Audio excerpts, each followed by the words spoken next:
My husband looked straight at me in the divorce courtroom and smirked. After 30 years of marriage, after every sacrifice I had made to help build his company, Daniel Spencer leaned back in his chair and said, "Tracy is replaceable. There's nothing special about her." The room fell silent. For a moment, I thought he had won. Then the courtroom door opened. His secretary, Claire Bennett, walked in carrying a thick folder against her chest. The color drained from Daniel's face so quickly that even the judge noticed. I had spent months believing Claire was the woman who helped destroy my marriage. I had no idea she was about to destroy Daniel's lies instead.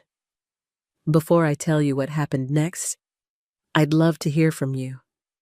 Have you ever had someone treat you as if you were disposable after everything you did for them? If so, how did you respond? Please take a moment to like this video and subscribe if you enjoy emotional family stories like this one, and leave a comment telling me your thoughts so far. I read every message. Also, let me know where you're watching from and what time it is in your part of the world. I always love seeing how far these stories travel. My name is Tracy Spencer, and for most of my life, I believed that loyalty would be rewarded. At 58 years old, sitting alone in a house that suddenly felt much larger than it used to, I often found myself staring at old photographs and wondering where everything had gone wrong. The pictures told a story that looked beautiful from the outside. A young couple smiling in front of a tiny apartment. A baby boy wrapped in a blue blanket. A modest house with a freshly painted porch. Family vacations. Christmas mornings. Wedding anniversaries. But photographs never show what people sacrifice behind the scenes. They never show the sleepless nights, the fear, the compromises, the dreams quietly abandoned for someone else's future. 30 years earlier, I met Daniel Spencer at a church fundraiser in Columbus, Ohio. I was 28, he was 31. Daniel wasn't wealthy. He wasn't powerful. He wasn't the confident businessman people would later admire. He was simply a hard-working construction foreman with rough hands, tired eyes, and a smile that made me feel safe. Back then, I worked as an administrative assistant at a small insurance company. My job wasn't glamorous, but it paid the bills. Daniel and I spent hours talking about our dreams.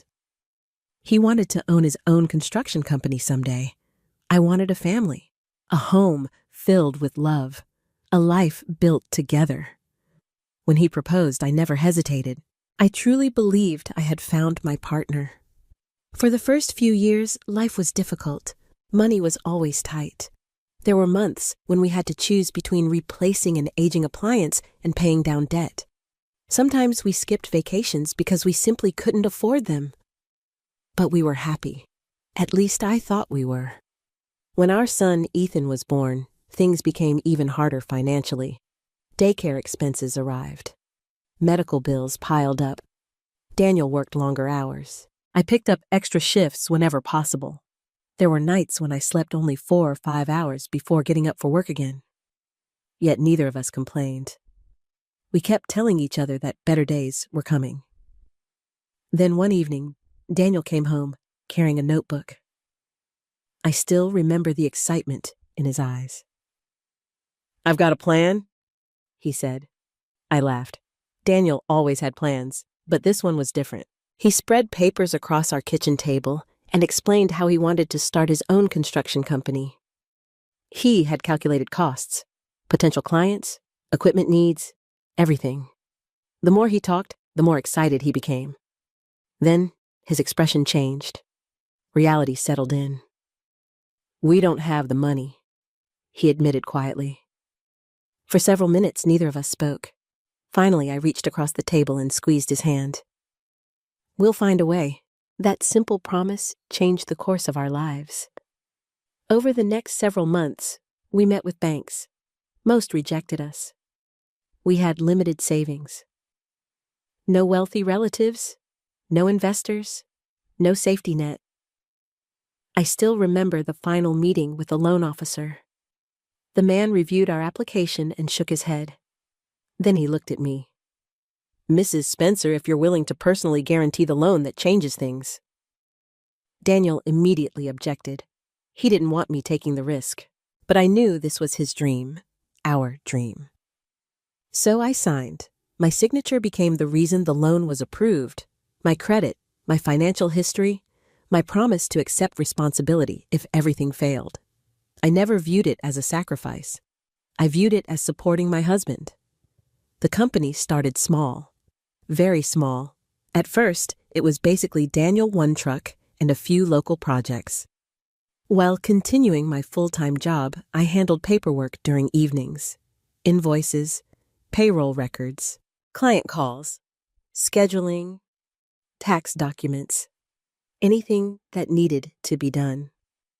Many nights, Ethan sat beside me doing homework while I organized company records. Daniel would come home exhausted from job sites. We would eat dinner after 9 o'clock and then continue working. Looking back now, I realized something important. Daniel was never building that company alone. We were building it together. The difference was that only one of us received public credit. Years passed. The company slowly grew. 1 employee became 3. 3 became 10. 10 became 20. Our finances improved. We finally paid off old debts. We upgraded to a larger house. For the first time in years, we could breathe. I remember standing in our backyard one summer evening while Daniel grilled hamburgers. The sun was setting. Ethan was throwing a football with friends. Everything felt perfect. Daniel wrapped his arms around me and whispered, "I couldn't have done any of this without you." At the time, I believed him. I truly did. I saved that memory for years. Whenever life became stressful, I returned to it. I reminded myself that my husband appreciated me, that he understood what we had built together. Unfortunately, success has a strange way of changing some people. At first, the changes were small, almost invisible. Daniel bought more expensive clothes. There was nothing wrong with that. He had worked hard. Then he became obsessed with appearances.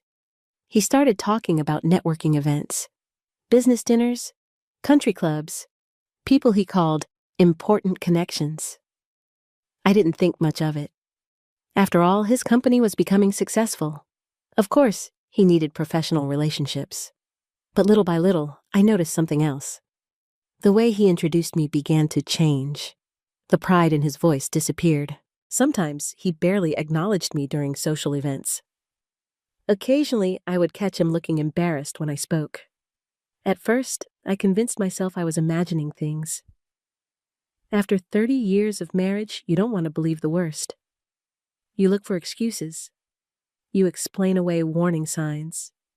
You tell yourself that stress is affecting your spouse, that things will improve, that you're overreacting.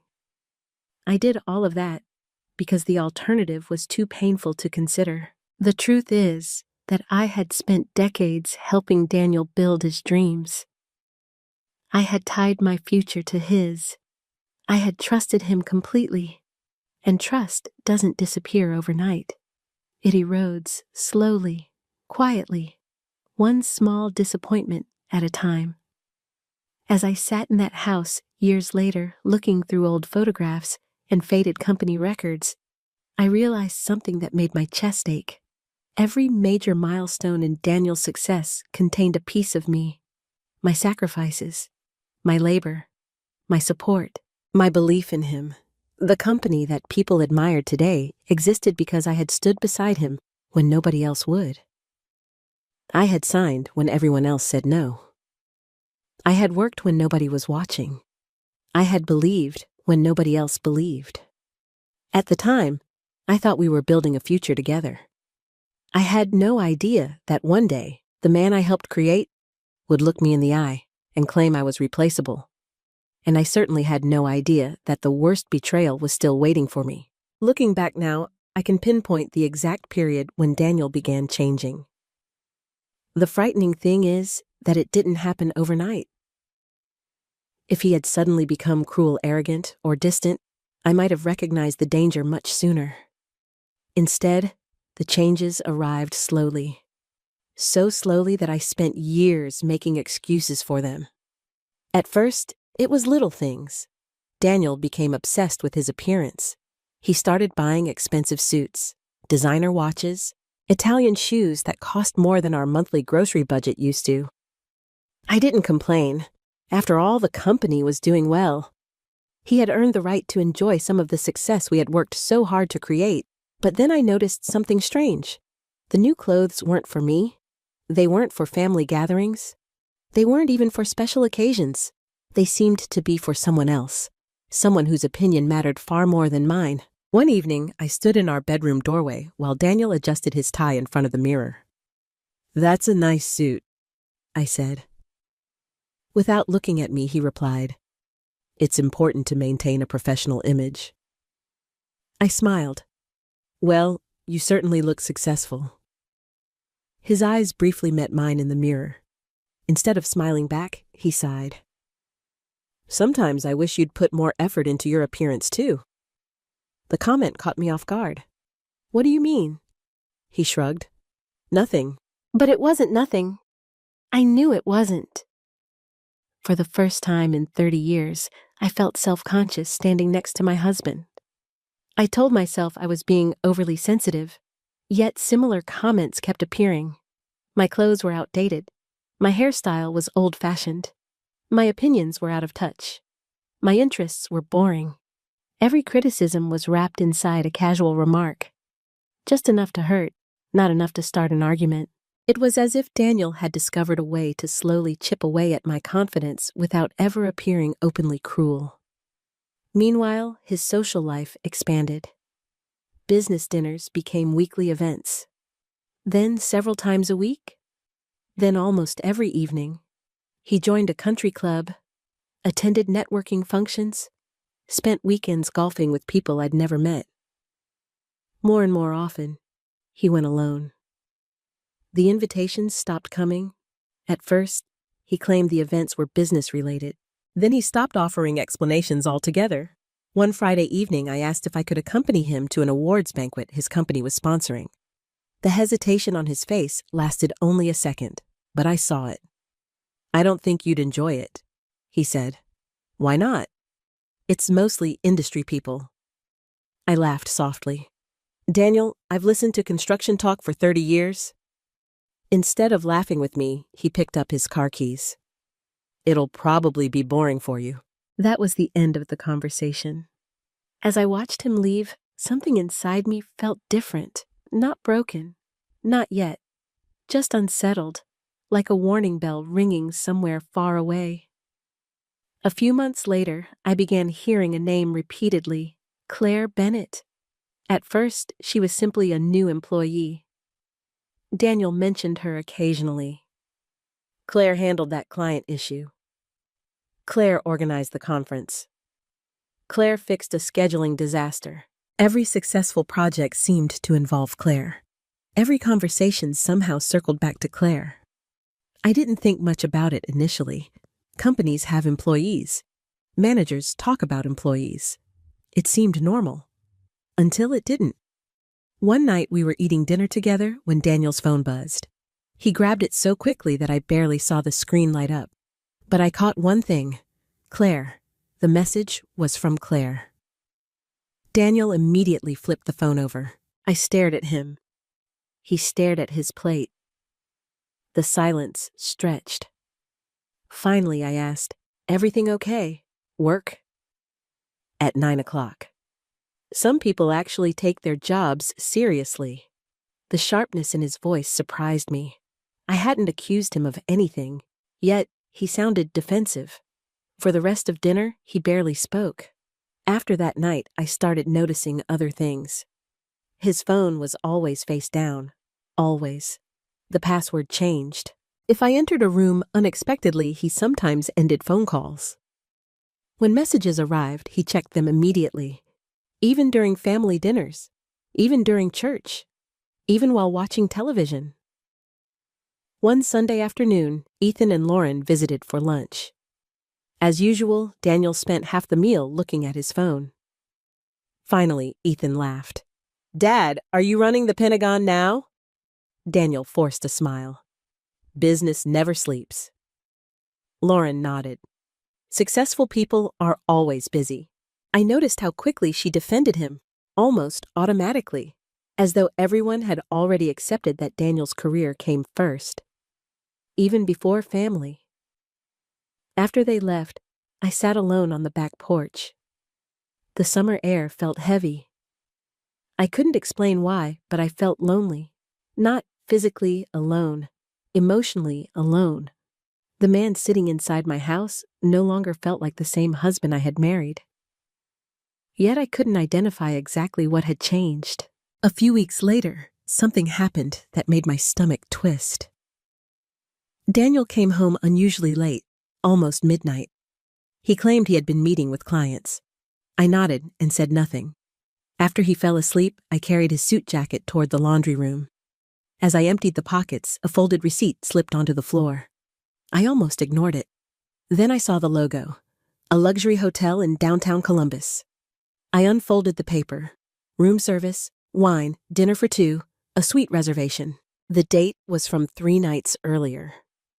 The night Daniel had told me he was attending a construction conference in Cincinnati, over 2 hours away.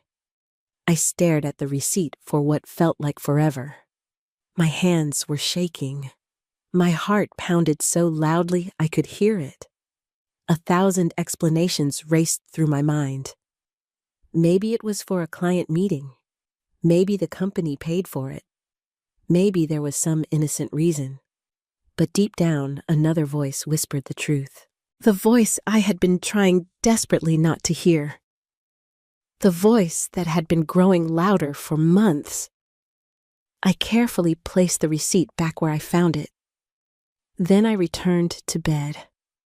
I didn't sleep at all that night.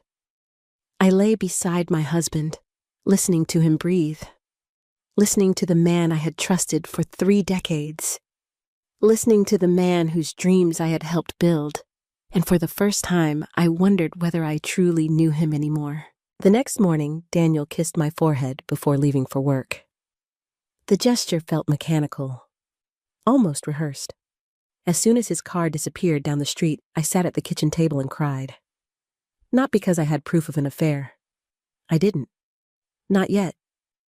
I cried because something inside me already knew. The distance, the secrecy, the criticism, the lies. They were all pieces of a puzzle I didn't want to complete. But whether I liked it or not, the picture was beginning to come together. And the woman whose name kept appearing in our lives, Claire Bennett, was standing directly in the center of it. At least that's what I believed at the time. I had no idea how wrong I was. For weeks after finding the hotel receipt, I lived in a strange state of emotional exhaustion. I wasn't ready to confront Daniel. At least not yet. Part of me still hoped there was some explanation I hadn't considered. Maybe I was wrong. Maybe I was letting insecurity cloud my judgment. 30 years of marriage doesn't disappear because of one suspicious piece of paper. Or at least that's what I kept telling myself. The truth was much harder. I was afraid of what I might discover. Afraid of what would happen if my suspicions turned out to be true. Afraid that the life I had spent decades building was already collapsing around me. Then our 30th wedding anniversary arrived. I wish I could say I wasn't excited.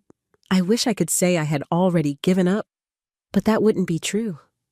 Despite everything, I still loved my husband. Or maybe I loved the man I believed he used to be. Either way, I wasn't ready to let go. So I planned something special, nothing extravagant, just a quiet evening at a beautiful restaurant overlooking the river in downtown Columbus. A place we had visited years earlier when money was tight and dreams were still bigger than our bank account. Back then, we had shared one dessert because we couldn't afford 2. We had laughed about it. We had promised that someday we'd come back when life was easier. I thought returning there might remind Daniel of who we used to be. Maybe it would remind both of us. When I told him about the reservation, his reaction disappointed me immediately. Oh. That was it. Just one word. No excitement. No smile. No warmth. Is something wrong? I asked. No. You don't seem very enthusiastic. Daniel loosened his tie. I've just got a lot going on. I forced a smile. We all do. He nodded without looking at me. For a brief moment, I considered canceling. Maybe it was foolish to keep trying. Maybe I was the only one still fighting for our marriage. But I pushed the thought away. I wasn't ready to quit. Not yet. The night of our anniversary arrived. I spent extra time getting ready. I wore a navy blue dress that Daniel had once told me was his favorite. I had my hair styled. I even bought a new pair of earrings. As I looked into the mirror, I felt nervous. Not because of the restaurant. Because I desperately wanted my husband to look at me the way he used to see me, to truly see me. When Daniel walked downstairs, he barely glanced in my direction. You ready? He asked. I felt my heart sink. Still, I nodded. The drive to the restaurant was painfully quiet. I tried making conversation. He answered with short responses. His attention remained glued to his phone. Twice during the drive, he smiled at messages that appeared on the screen. Yet he barely spoke to me. By the time we arrived, I already felt like a stranger sitting beside him. The restaurant itself was beautiful. Soft lighting, live piano music, elegant table settings, couples laughing together. Everything should have felt romantic. Instead, I felt lonely. We were seated near a large window overlooking the river. For a few minutes, I convinced myself things might improve. Perhaps Daniel was simply distracted. Perhaps once dinner started, he would relax. But then his phone buzzed again. He immediately picked it up. His expression changed. Not annoyance, not business focus. Something else. A smile, a genuine smile. The kind I hadn't seen directed at me in a very long time. Who is it? I asked. He locked the screen. Work. The answer came too quickly. I looked away. I was tired of pretending. Tired of being treated like I was stupid. Dinner arrived. Neither of us touched it. The silence became unbearable. Finally, I spoke. Daniel, are you having an affair? His fork froze halfway to his mouth. For several seconds, he simply stared at me. Then he laughed, actually laughed. The sound hurt more than anger would have. You can't be serious. I found the hotel receipt. His eyes narrowed. What receipt? The one in your jacket pocket? The warmth disappeared from his face immediately. For a moment, I saw something cold, something unfamiliar. Then he leaned back in his chair. Instead of denying it, instead of reassuring me, instead of apologizing, he became irritated, as though I had inconvenienced him. I can't believe you're going through my things. I stared at him. That's your response. What do you want me to say? The truth, he sighed heavily, the way a person might sigh when dealing with an unreasonable child. The gesture made my stomach twist. Tracy, you're making a scene. A scene? People at nearby tables began glancing toward us. Daniel lowered his voice. You're embarrassing yourself. I couldn't believe what I was hearing. 30 years together. And this was his concern, not my pain, not my questions. His image, his reputation, his comfort. I suddenly realized something terrifying. The man sitting across from me no longer cared whether he hurt me. And once that realization arrived, everything changed. Are you seeing someone else? I asked quietly. His eyes met mine. For a brief second, I thought I saw guilt. Then it vanished. What replaced it was far worse. Contempt. Pure contempt. He set down his wineglass. Do you really want to know what the problem is? The question caught me off guard. What? He looked around the restaurant, then back at me. You're stuck in the past. I blinked. What does that mean? It means I've changed. His voice remained calm, controlled, almost casual, which somehow made the words even more painful. I've grown. I've evolved. I've built something important. I stared at him, and you haven't. The words hit me like a slap. I felt heat rise to my face. Daniel continued. You still think the world works the same way it did 30 years ago. Daniel.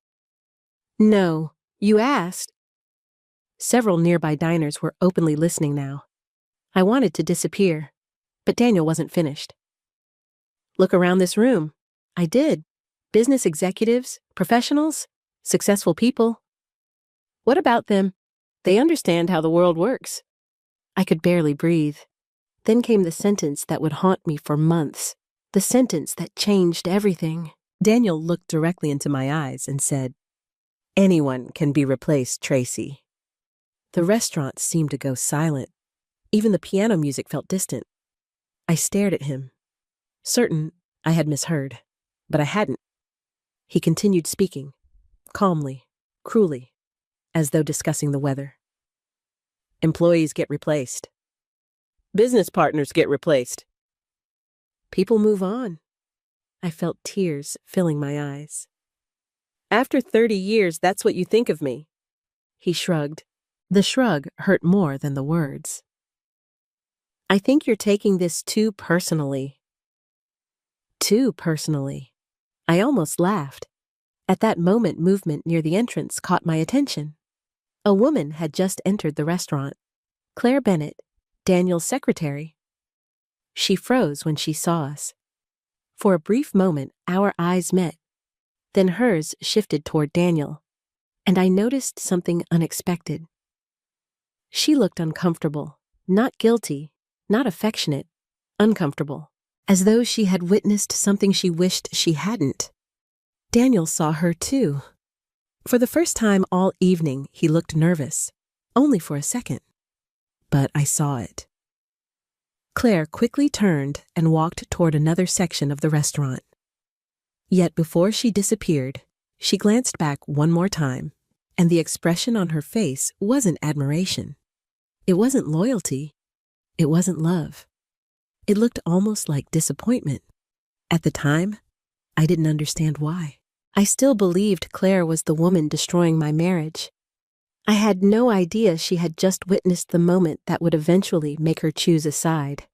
And it wouldn't be Daniel's. The divorce papers arrived 12 days after our anniversary dinner. 12 days. That was all it took. 30 years of marriage reduced to a thick envelope left in my mailbox on a rainy Tuesday morning. I remember standing in my kitchen staring at my name printed across the front. My hands were trembling before I even opened it. Deep down, I already knew what it contained. Still seeing it in writing felt different, more permanent, more cruel. I slowly sat at the dining room table. The same table where Daniel and I had once discussed our dreams. The same table where we planned family vacations, celebrated birthdays, helped Ethan with homework. Now it had become the place where my marriage officially ended. I carefully read every page. Petition for dissolution of marriage, asset division requests, financial disclosures, legal notices. By the time I reached the final page, I felt physically sick. Not because Daniel wanted a divorce. That part no longer surprised me. What shocked me was what he was demanding. He wanted the house, the company, most of the investment accounts, several retirement funds, and according to the documents, he claimed that nearly all major assets had been acquired through his individual efforts. His individual efforts. I read the phrase 3 times, then a 4th, then a 5th. The words blurred through tears. 30 years. 30 years of sacrifice. 30 years of support. 30 years of unpaid labor. And somehow, according to Daniel, none of it mattered. The kitchen felt suddenly too small. I pushed back my chair and walked outside. The cold air hit my face. For several minutes, I simply stood on the porch trying to breathe. I wasn't just losing a husband. I was watching someone rewrite our entire history. That evening, Ethan called. I assumed he had heard about the divorce from his father. Part of me hoped he was calling to check on me, to comfort me, to tell me he understood how devastated I felt. Instead, the conversation left a wound that would take much longer to heal. "Mom." His voice sounded cautious. "Hi, sweetheart." There was a brief silence. Then he asked the question. "So, Dad told me about the divorce." I swallowed. "Yes." Another pause. "How are you doing?" The concern sounded genuine. For a moment, I felt relieved. "I'm trying to process everything. I understand." But then his tone changed. Not dramatically, just enough. Enough for me to feel it. "Listen, Mom, I know this is hard." I waited. "I just think maybe you should keep things civil." I frowned. "What do you mean? You know Dad." The words irritated me immediately. Actually, I wasn't sure I knew Daniel anymore. "What exactly are you trying to say, Ethan?" He exhaled heavily. "I'm saying maybe you shouldn't fight him." My chest tightened. "Fight him?" "Yeah." I couldn't believe what I was hearing. "Your father is trying to take nearly everything." "Mom, the company is his business." I closed my eyes. There it was, the first sign, the first indication that Ethan had already chosen a side. "He built that company." The sentence hurt. Not because Ethan intended to hurt me, because he genuinely believed it. He truly believed his father's version of events. The realization was devastating. "Your father didn't build it alone." Silence. Then Ethan said something that would replay in my mind for months. "I know you helped." Helped. As though I had occasionally organized a few papers, as though I had merely assisted, not sacrificed, not carried, not built. Helped. I ended the conversation shortly afterward, not because I was angry, because I was heartbroken. The next day, Lauren called. Unfortunately, the conversation went even worse. Unlike Ethan, she didn't pretend neutrality. She went straight to the point. "Tracy, I really hope you aren't planning to drag this through court." I stared at the phone. "Excuse me?" "It's just that Daniel worked very hard for everything he has." The words sounded strangely familiar, almost rehearsed, as though she had already discussed them with someone. Maybe Daniel? Maybe Ethan? Maybe both. I felt exhaustion washing over me. "Lauren, do you know who handled payroll when the company couldn't afford an accountant?" Silence. "Do you know who guaranteed the first business loan?" Silence again. "Do you know who spent years doing bookkeeping at midnight after working a full-time job?" She hesitated. Then she said something that revealed everything. "That was a long time ago." A long time ago. Apparently, sacrifice had an expiration date. Apparently, contributions only mattered if they happened recently. I ended that conversation too. Afterward, I sat alone in my living room staring at family photographs. For the first time, I realized how isolated I truly was. Daniel had his lawyers, his business associates, his reputation, his money. Even my own son seemed unwilling to challenge him. And I had... What memories, old documents? The truth. The problem with truth is that it doesn't always win, especially when the other side has money. A week later, I met Daniel's attorney for the first time. Not voluntarily. His lawyer had requested preliminary discussions regarding asset division. Attorney Stephen Walsh was exactly what I expected.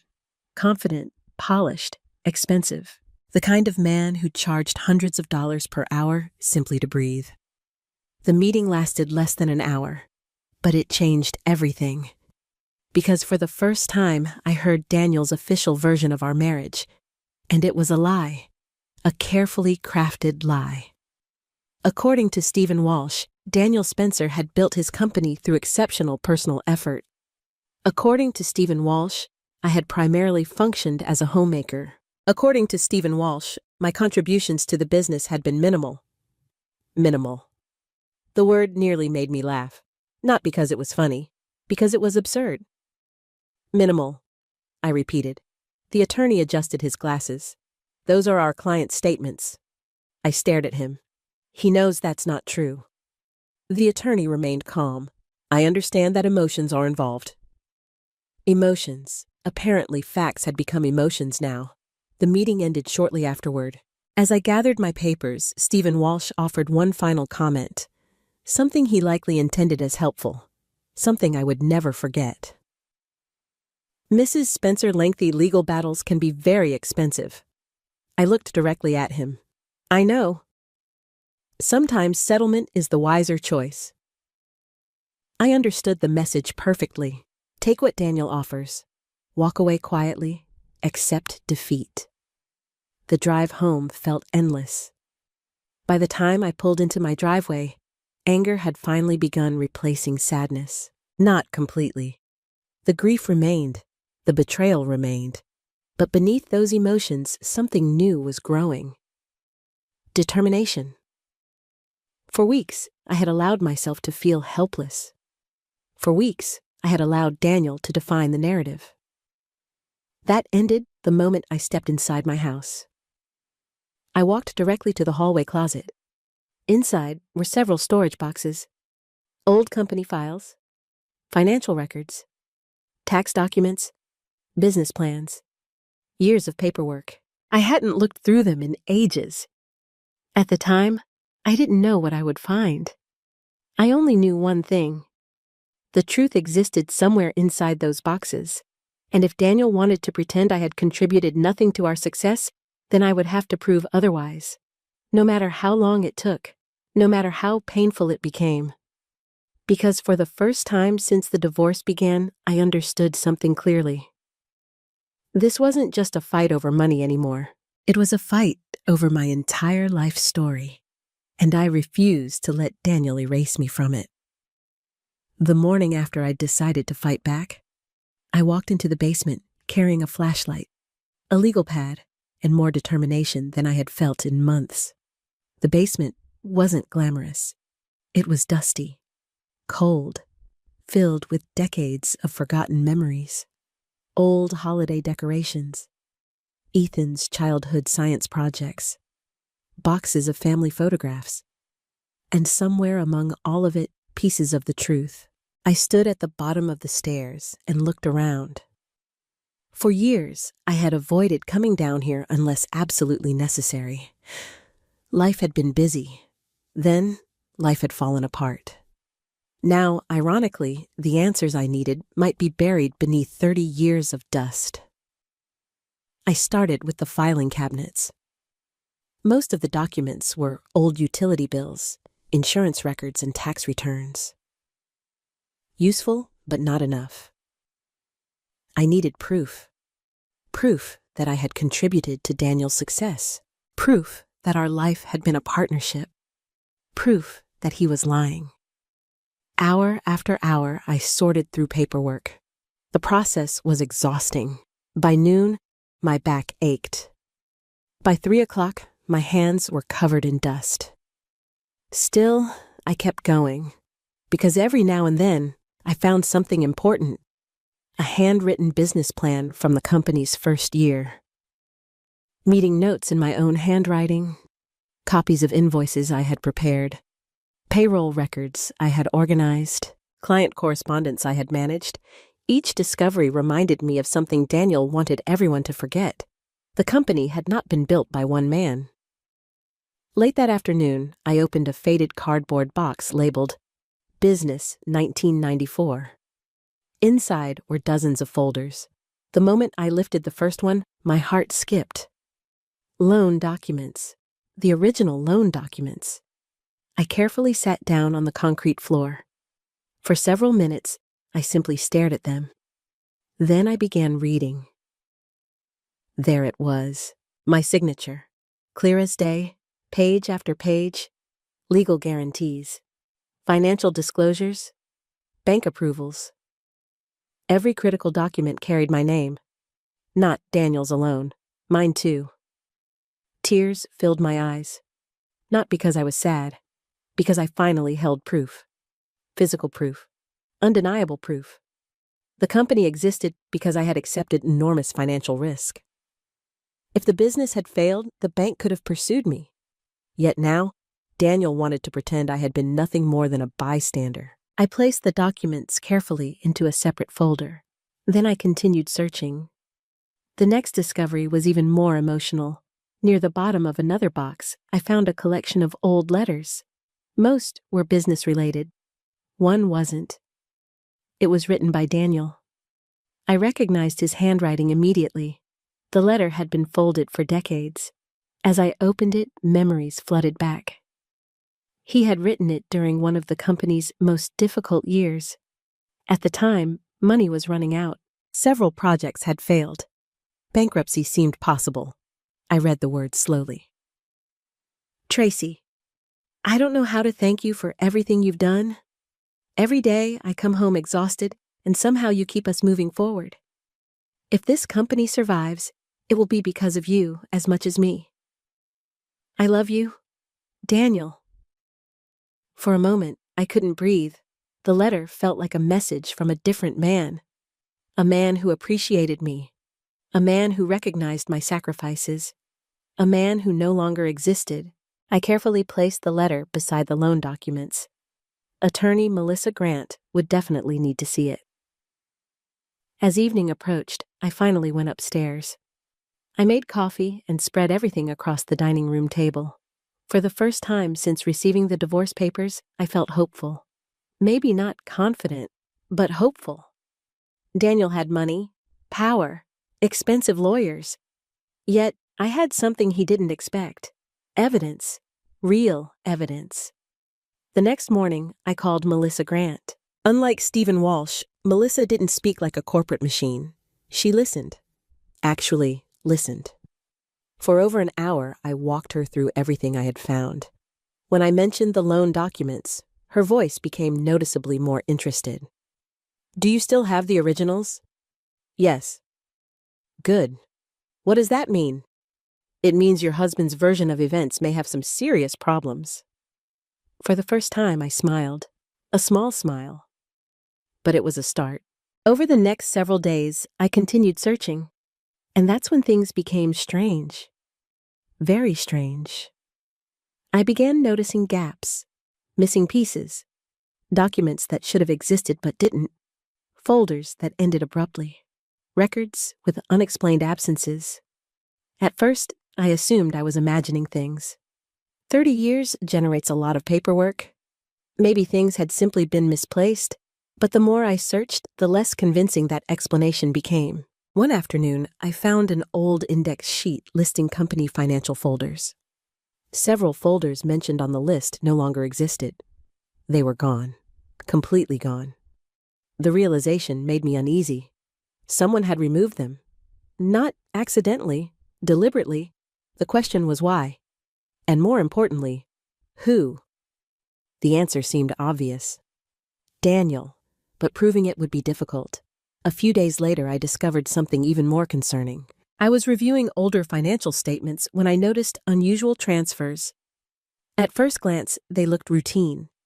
Business expenses, vendor payments, contractor reimbursements. But something didn't add up.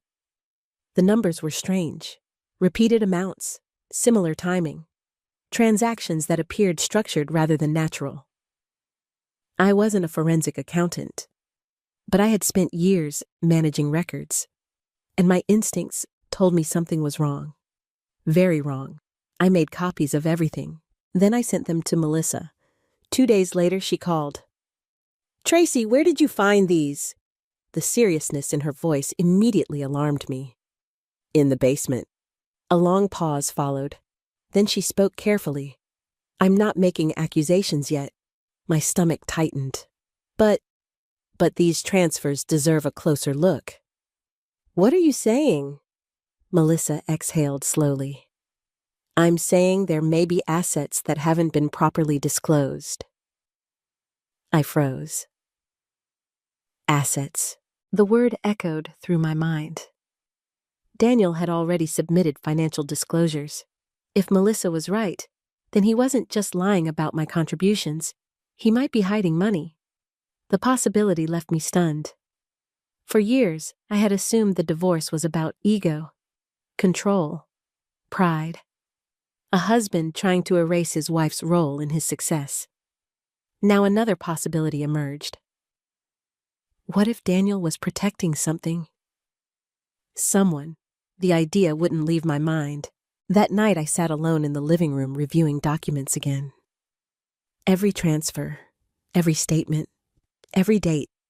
Patterns slowly emerged. Certain transactions appeared shortly before the divorce filing. Others stretched back months, maybe longer. I felt a chill run through me. Daniel hadn't decided to leave me suddenly. This wasn't impulsive. It had been planned, carefully, methodically, perhaps for a very long time. The realization hurt more than I expected, because it meant that while I had been trying to save our marriage, he had already been preparing for its end. Around midnight, I finally stopped working. Exhausted, I gathered the files into organized stacks. Before heading upstairs, I looked down at the table. Loan documents, letters, financial records, missing folders, questionable transfers. Each piece revealed another crack in Daniel's story. And for the first time, I began to suspect something much larger than infidelity. Something financial, something deliberate, something dangerous. I didn't know exactly what I was uncovering. Not yet, but I knew one thing. The man who claimed I had contributed nothing to his success was desperately trying to hide something. And sooner or later, I was going to find out what it was. 3 days after Melissa warned me that Daniel might be hiding assets, I received a phone call that changed everything. The number was unfamiliar.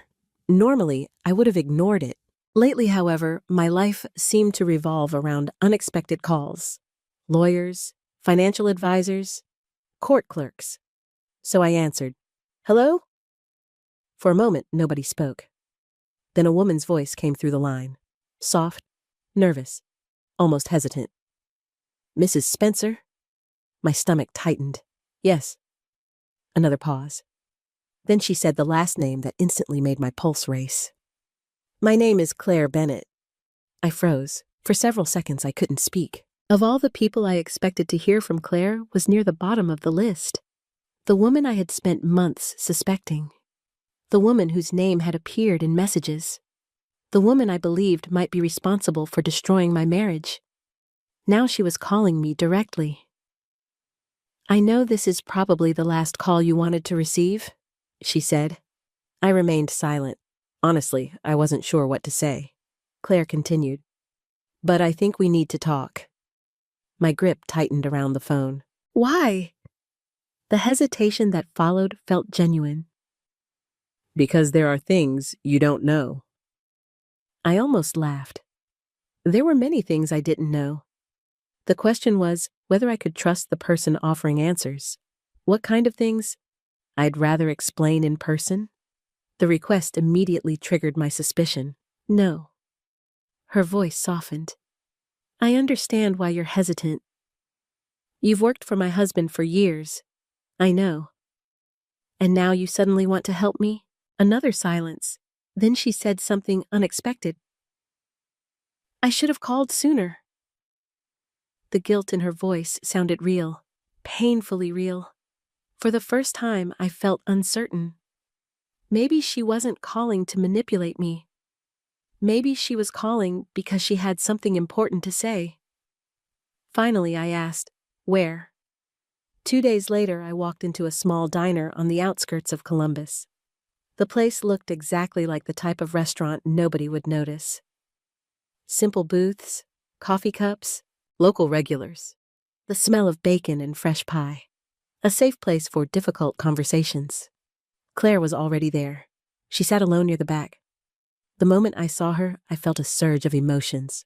Anger, resentment, curiosity, fear.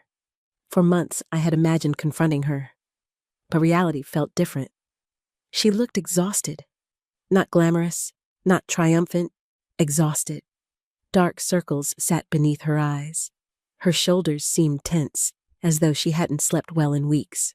When I approached the table, she stood immediately. "Mrs. Spencer." I sat down. "Let's skip the formalities." She nodded. A waitress brought coffee. Neither of us touched it. For several moments, we simply stared at each other. Finally, I asked the question that had haunted me for months. "Are you sleeping with my husband?" Claire looked genuinely shocked. Then she shook her head. "No." The answer came instantly, without hesitation, without calculation. "No." I studied her face. People can lie, but something about her reaction felt sincere. Still, I wasn't convinced. "Then why were you always texting him?" She sighed. "Because he was my boss." "At midnight." Another sigh. "He expected employees to answer whenever he called." The bitterness in her voice surprised me. That wasn't the response I expected from a woman having an affair. I remained silent. Claire looked down at the table. Then she spoke quietly. "I know what you think of me." "You don't." She met my eyes. "I know you think I'm the reason your marriage ended." I didn't deny it, because until that moment, it had been true. Claire nodded slowly. "That's why I wanted to meet." Her hands trembled slightly as she reached into her purse. She removed a folder, not large, but thick enough to immediately capture my attention. She placed it on the table between us. "What is that?" "Part of the truth." My pulse quickened. Carefully, she opened the folder. Inside were printed emails, financial statements, calendar entries, copies of company records. I stared at them, confused. "What am I looking at?" Claire took a deep breath. "Daniel used me." The statement caught me off guard. "What? 4 years?" I frowned. "Used you? How?" She laughed bitterly. The sound contained no humor. "He made everyone believe I was closer to him than I really was." I didn't understand. Claire continued. "He liked people assuming things." A cold feeling settled in my stomach. "What are you saying?" "I'm saying he never corrected the rumors." The room suddenly felt quieter. Claire leaned forward. "He wanted people to think I was important." I stared at her. "Why?" "Because it distracted them." The answer didn't make sense, at least not yet. Claire opened one of the documents. "Look at these." I studied the pages. Email chains, transfer approvals, internal company communications. Several contained Daniel's name. Others included financial references I didn't recognize. "What am I supposed to see?" Claire pointed toward several dates. "These transactions." I immediately recognized some of them. Melissa had shown me similar records. The questionable transfers, the hidden movements of money. My heart began beating faster. "Where did you get these?" "I copied them." The diner suddenly felt very small, very quiet, very dangerous. "Why?" Claire looked away. For several seconds, she seemed to debate whether to answer honestly. Eventually, she did. "Because I was scared." The vulnerability in her voice surprised me. "He kept asking me to process things that didn't feel right." I listened carefully. "He never explained everything." She paused. "But eventually, I realized certain records were being hidden." My mouth went dry. "Hidden from who?" Claire looked directly at me. "You." The single word landed like a stone. I sat back in the booth, trying to absorb everything, trying to understand, trying to decide whether this woman was telling the truth. "Why are you giving this to me now?" The question clearly hurt her, because she already knew the answer sounded terrible. "I should have done it sooner." "That's not an answer." Claire nodded. "You're right." For the first time, I saw tears forming in her eyes. I was afraid. The honesty caught me off guard. Afraid of what? Losing my job. She swallowed hard. Being sued. Being blamed. The words came faster now. He has money. He has lawyers. He has influence. I remembered the confidence Daniel carried everywhere, the way people deferred to him, the way employees seemed nervous around him. Maybe fear wasn't irrational. Maybe it was realistic. Claire continued. I kept telling myself it wasn't my business. She laughed bitterly. Then I saw what he did to you. Immediately, I knew what she meant. The anniversary dinner, the restaurant, the humiliation. Claire nodded before I could speak. I heard everything.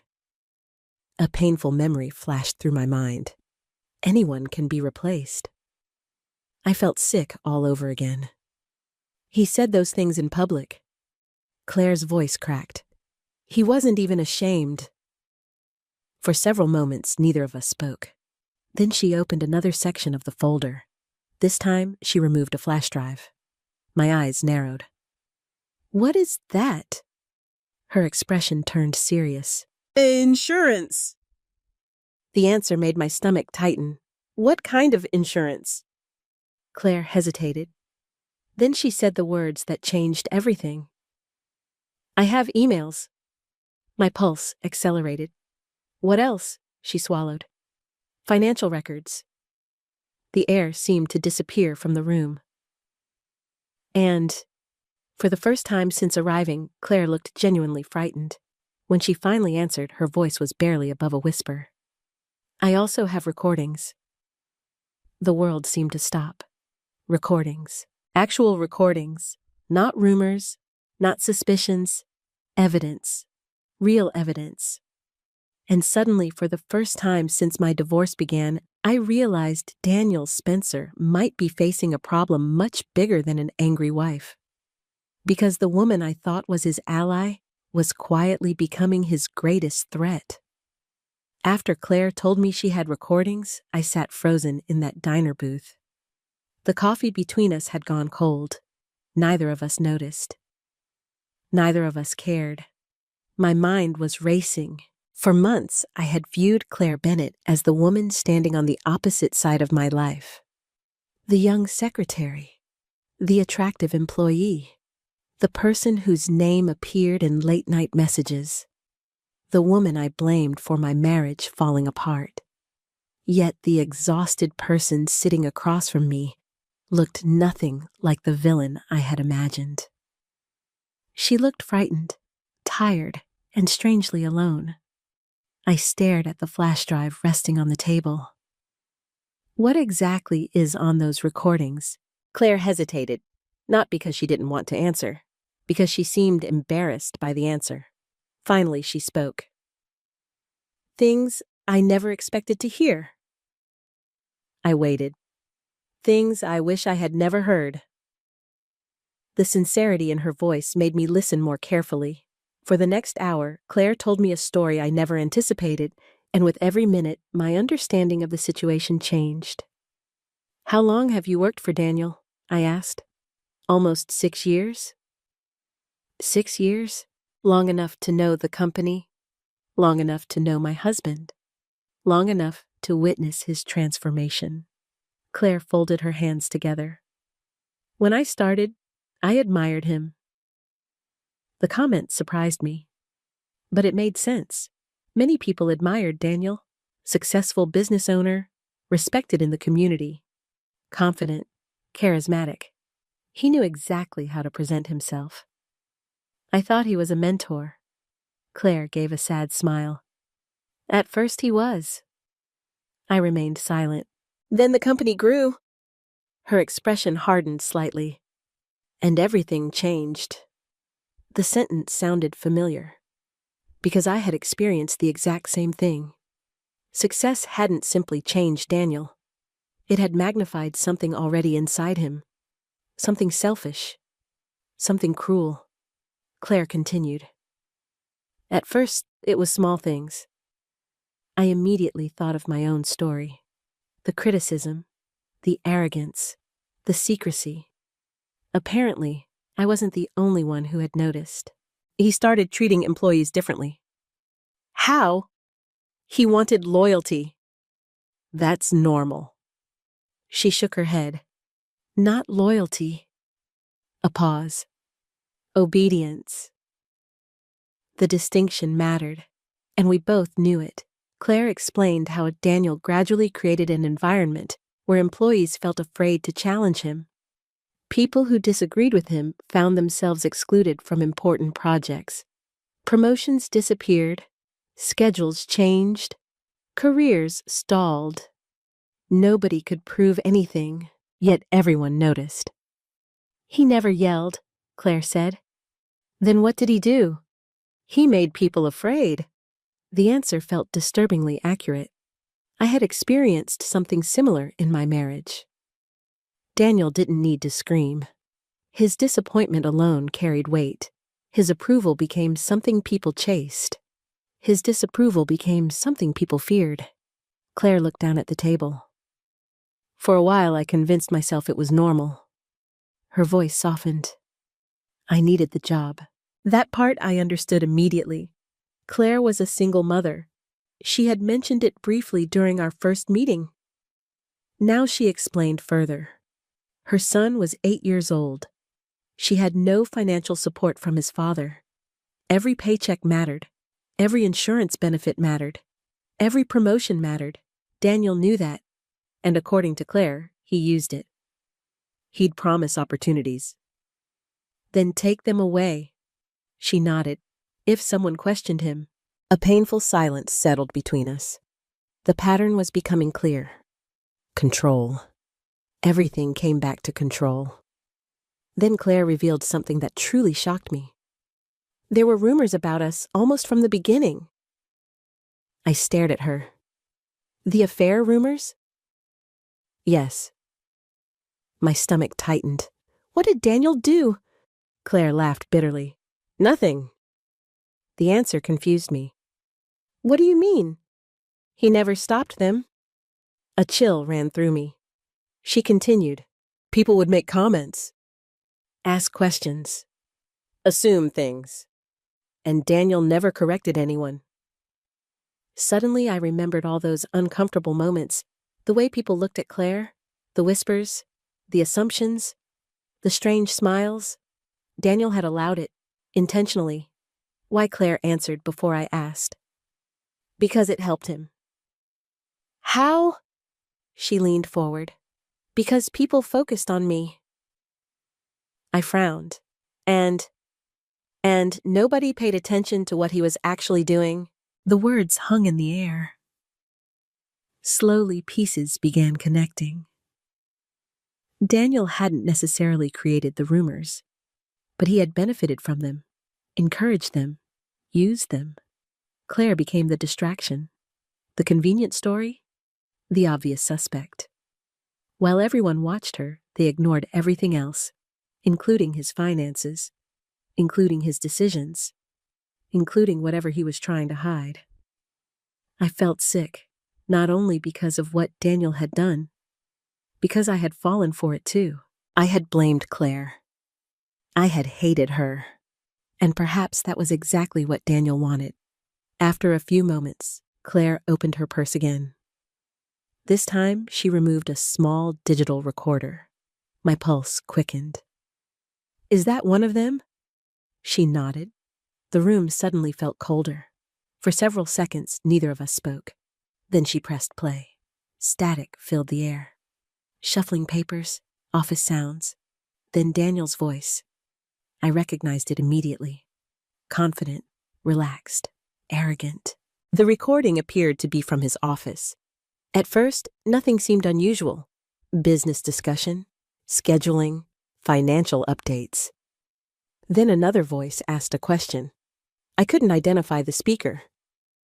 What about your wife? A short pause followed. Then Daniel laughed. Actually laughed. The sound made my skin crawl. Tracy doesn't understand any of this stuff. The words hurt, but they weren't surprising.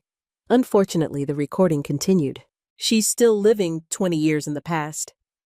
Another laugh, more voices. Then the conversation shifted. What happened next made my stomach turn. One person mentioned the divorce. Daniel responded instantly. "I'll be fine." His confidence sounded absolute. Someone asked why. And then came the sentence.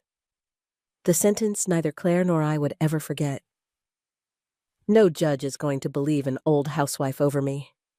The diner disappeared around me. For a moment, all I could hear was Daniel's voice. Cold, dismissive, cruel. "No judge is going to believe an old housewife over me." The words hit harder than I expected, because they revealed exactly what he thought of me. Not his wife, not his partner, not the woman who helped build his company, just an old housewife. Someone irrelevant, someone disposable, someone powerless. Claire stopped the recording. Silence filled the booth.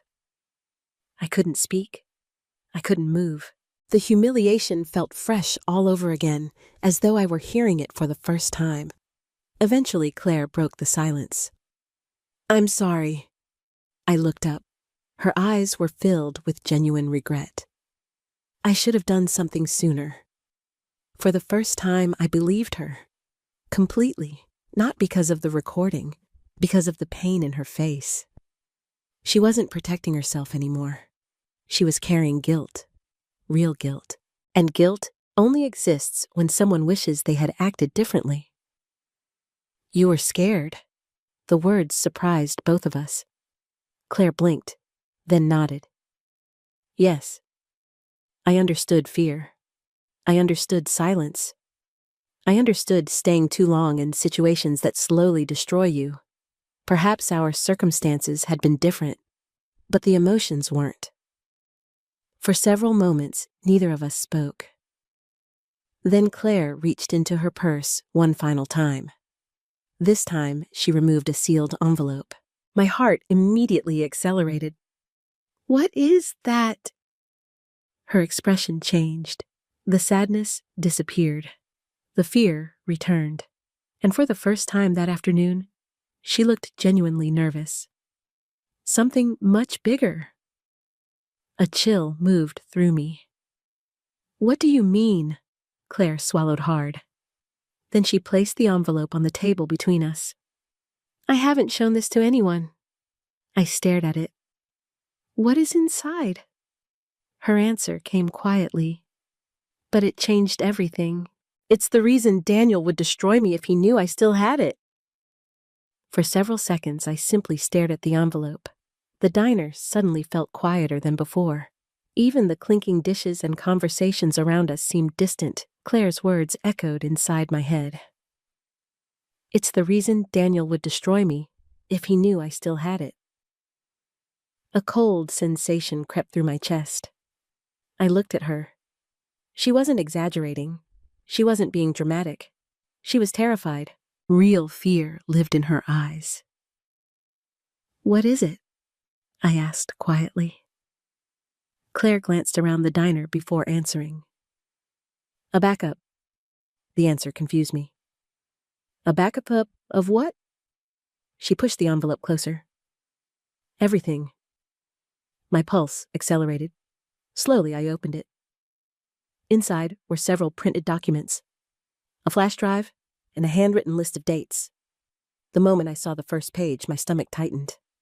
Bank account numbers, transfer records, corporate payment logs, wire confirmations, pages and pages of financial activity.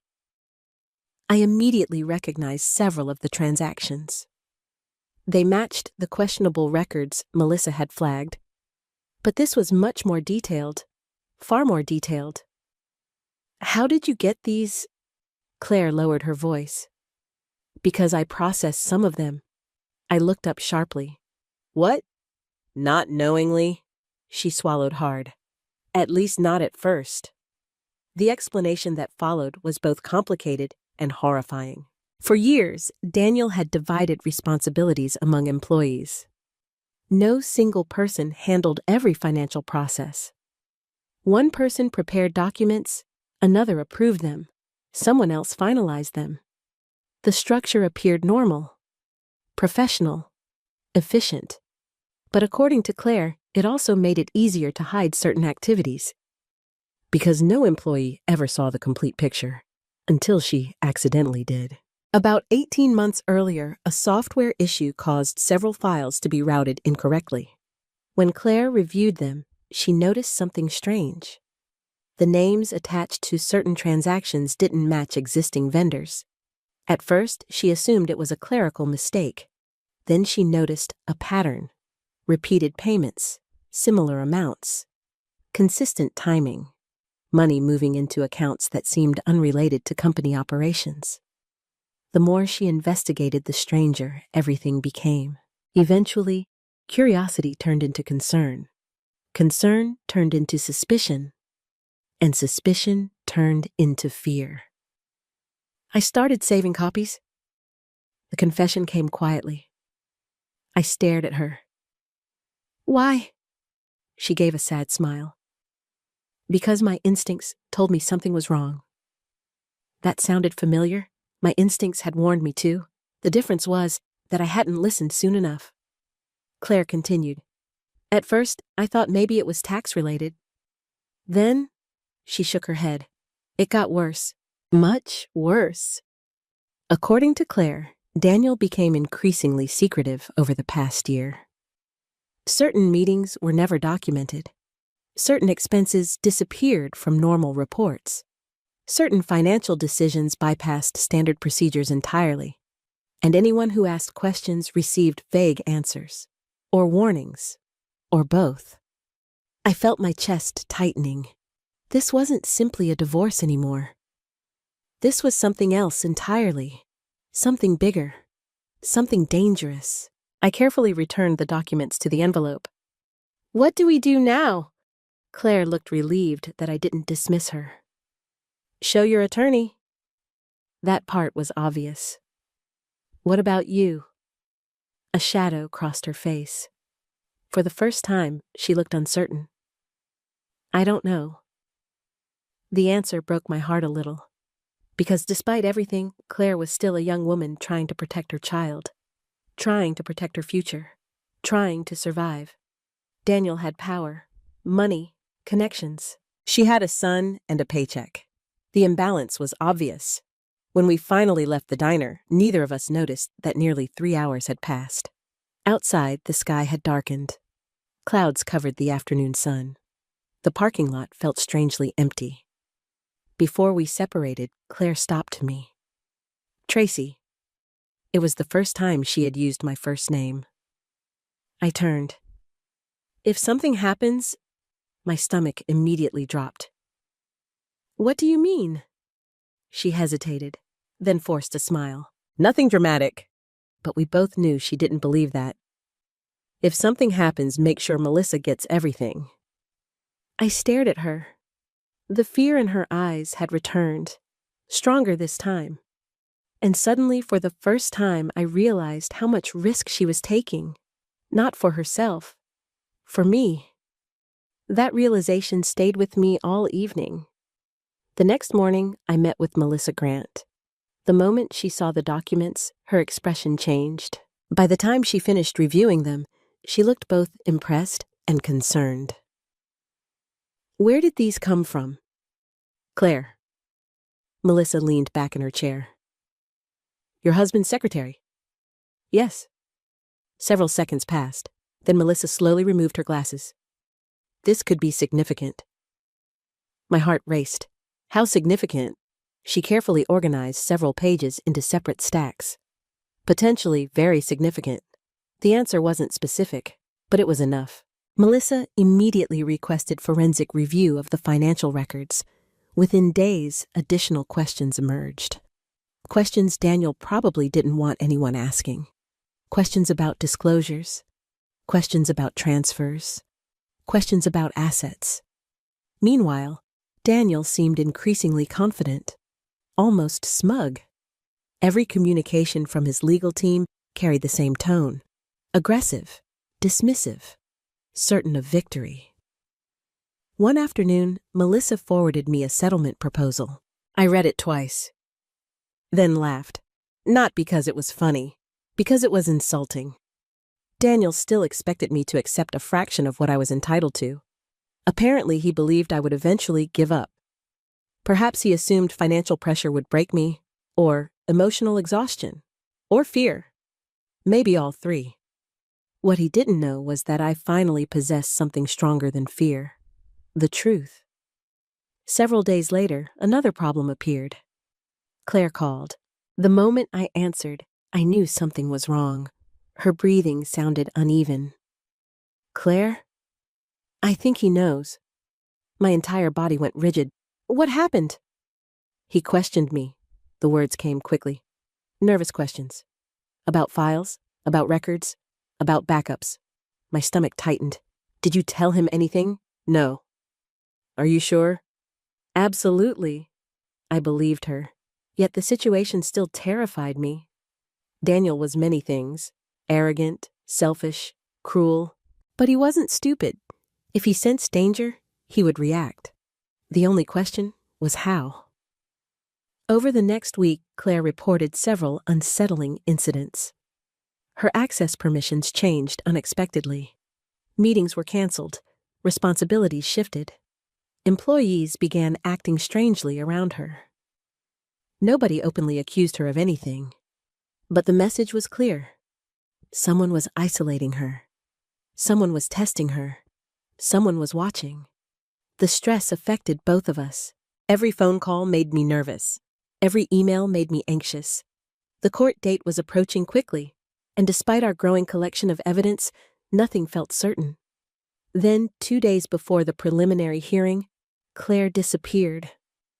At first, I assumed she was busy, maybe overwhelmed, maybe exhausted. But when she failed to answer text, concern turned into panic. Then, panic turned into fear. I called repeatedly. No response. Melissa called. Nothing. An entire day passed. Then another. Still nothing. I barely slept. My imagination created endless possibilities. Had Daniel discovered everything? Had Claire changed her mind? Had she decided the risk was too great? Had she accepted a payoff? Or worse, the uncertainty was unbearable. By the evening before the hearing, I felt physically sick. Without Claire, our case became much weaker. Not impossible, but weaker. The recordings, the testimony, the explanations. So much depended on her. Around 9 o'clock that night, I returned home after meeting with Melissa. The house felt empty, silent, lonely. As I approached the front door, something caught my attention. A large envelope sat inside the mailbox. No stamp, no return address, nothing. My pulse quickened immediately. I opened it. Inside was a flash drive. Only a flash drive. No note, no explanation, no name. Just a small silver USB device resting in the center of the envelope. And somehow, before I even touched it, I already knew exactly who had sent it. I barely slept the night before the hearing. The mysterious flash drive sat on my kitchen table like a ticking clock. For nearly an hour after finding it, I simply stared at it. Part of me wanted to plug it in immediately. Another part was terrified of what I might find, or who might have sent it. Eventually, I called Melissa. She arrived less than 30 minutes later. The moment she saw the envelope, she became serious. You haven't opened it. I shook my head. No. Good. She carefully picked it up. Let's do this the right way. We spent the next hour reviewing the contents together. What we found left both of us speechless. The drive contained duplicate copies of everything Claire had already provided: emails, financial records, internal reports, transfer logs. But there was more, much more. Someone had organized everything into folders, detailed folders, chronological folders, cross-referenced folders. The level of preparation was astonishing.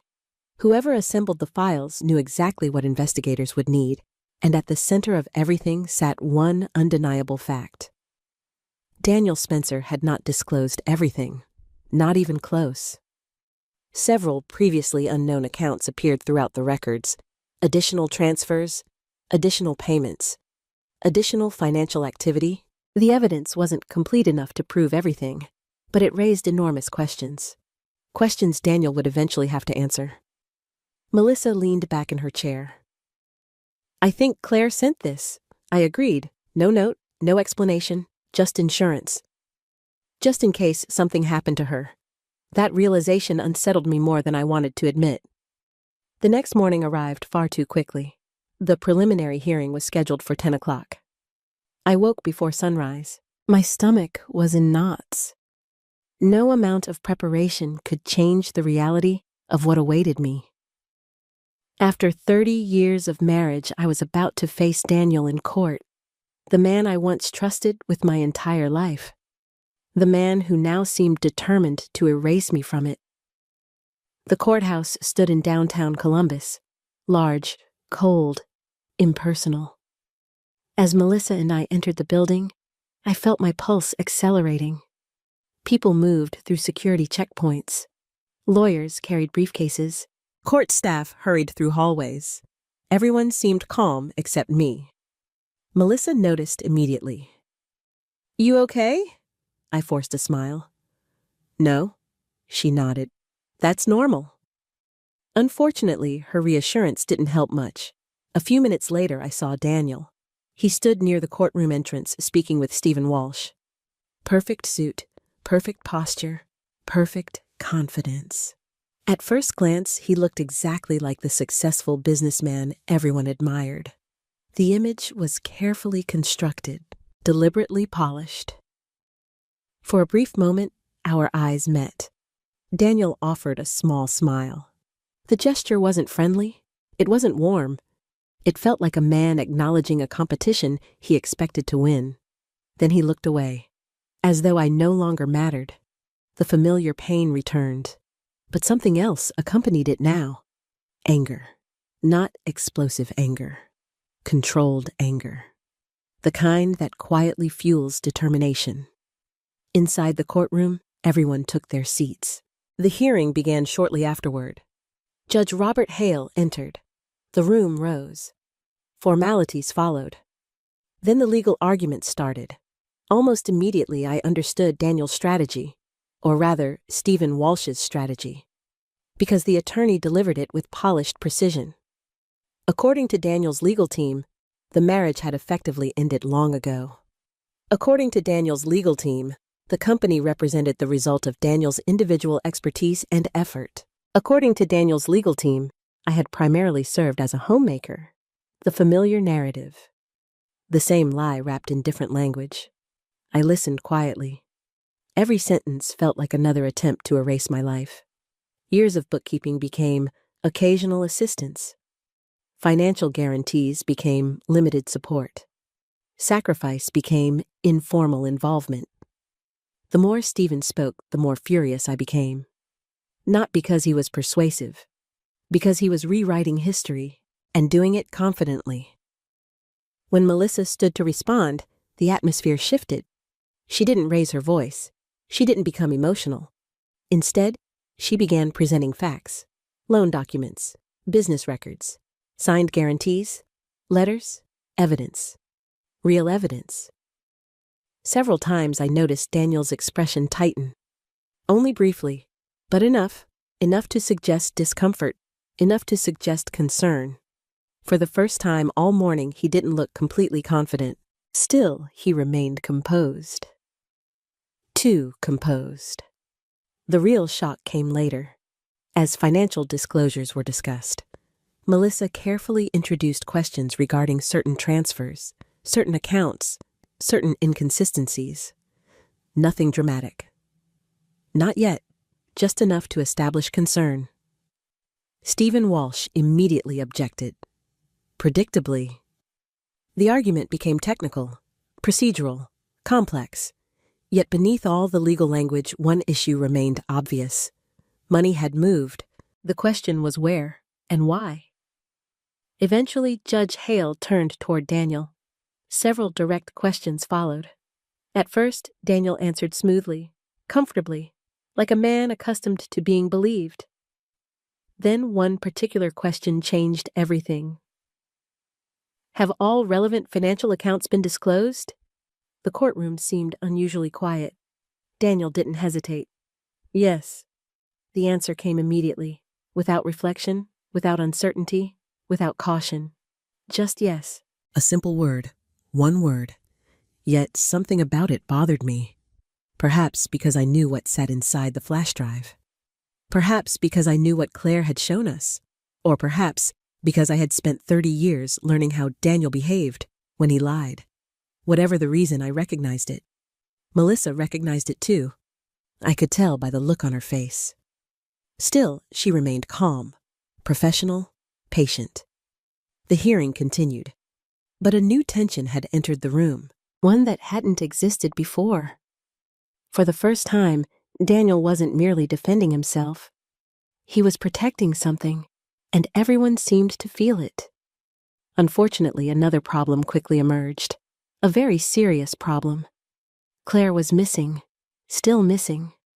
Melissa checked her phone repeatedly. No messages, no calls, no explanations. Nothing. The empty witness chair felt impossible to ignore. Every time I looked at it, anxiety tightened inside my chest. Claire wasn't scheduled to testify yet, but eventually she would need to appear, and every hour that passed made her absence harder to explain. The hearing paused briefly for lunch.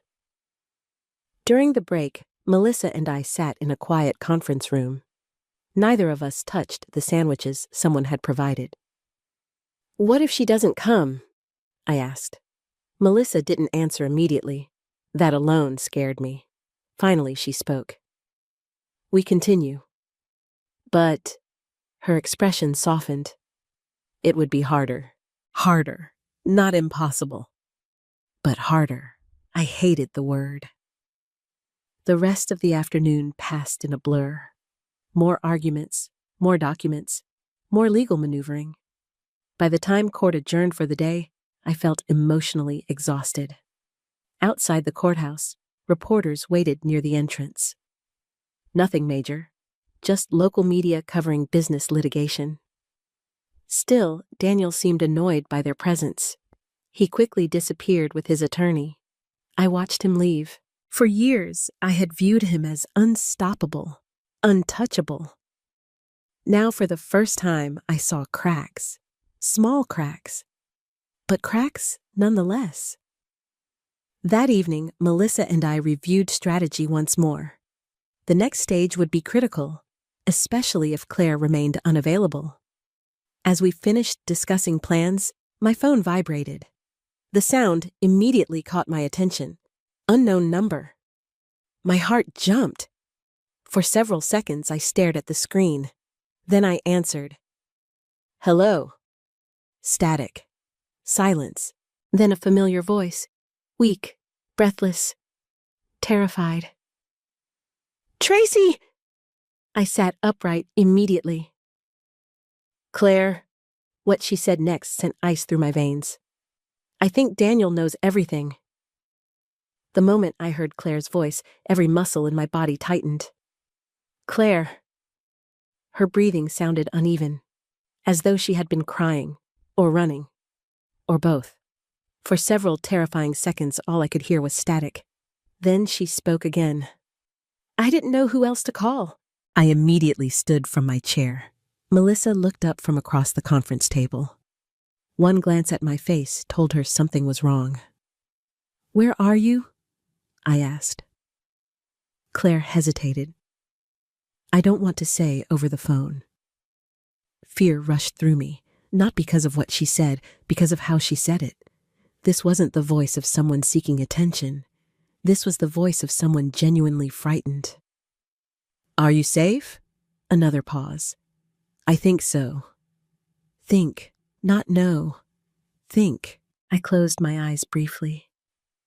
Claire listened to me carefully. Her breathing remained shaky. "You need to come to court tomorrow." Silence. Then a quiet answer. I know. Can you do that? Several long seconds passed. Finally, she spoke. Yes. The single word carried more courage than confidence. But it was enough. Before ending the call, she said something else, something I didn't fully understand at the time. There's one thing you still don't know. My pulse quickened. What? Another pause. Then, I'm not the woman Daniel was hiding. The line went dead. I stared at my phone. Melissa immediately stood. What happened? I repeated everything. Every word, every detail. By the time I finished, the room had fallen silent. Melissa looked thoughtful, concerned, focused. What did she mean? I shook my head. I don't know.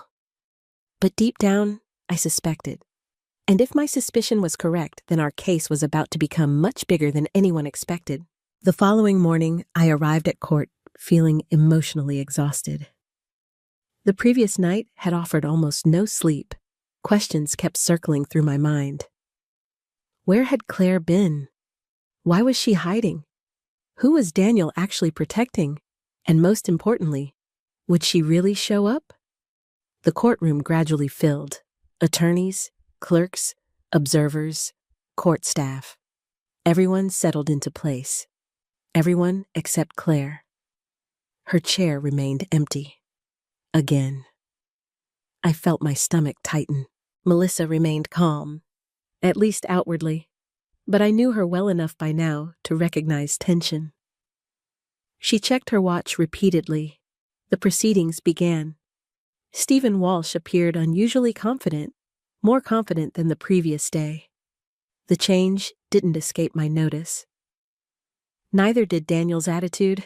He looked relaxed, comfortable, almost victorious, as though something had shifted in his favor overnight. The possibility terrified me. Maybe Claire had changed her mind. Maybe Daniel had convinced her to stay silent.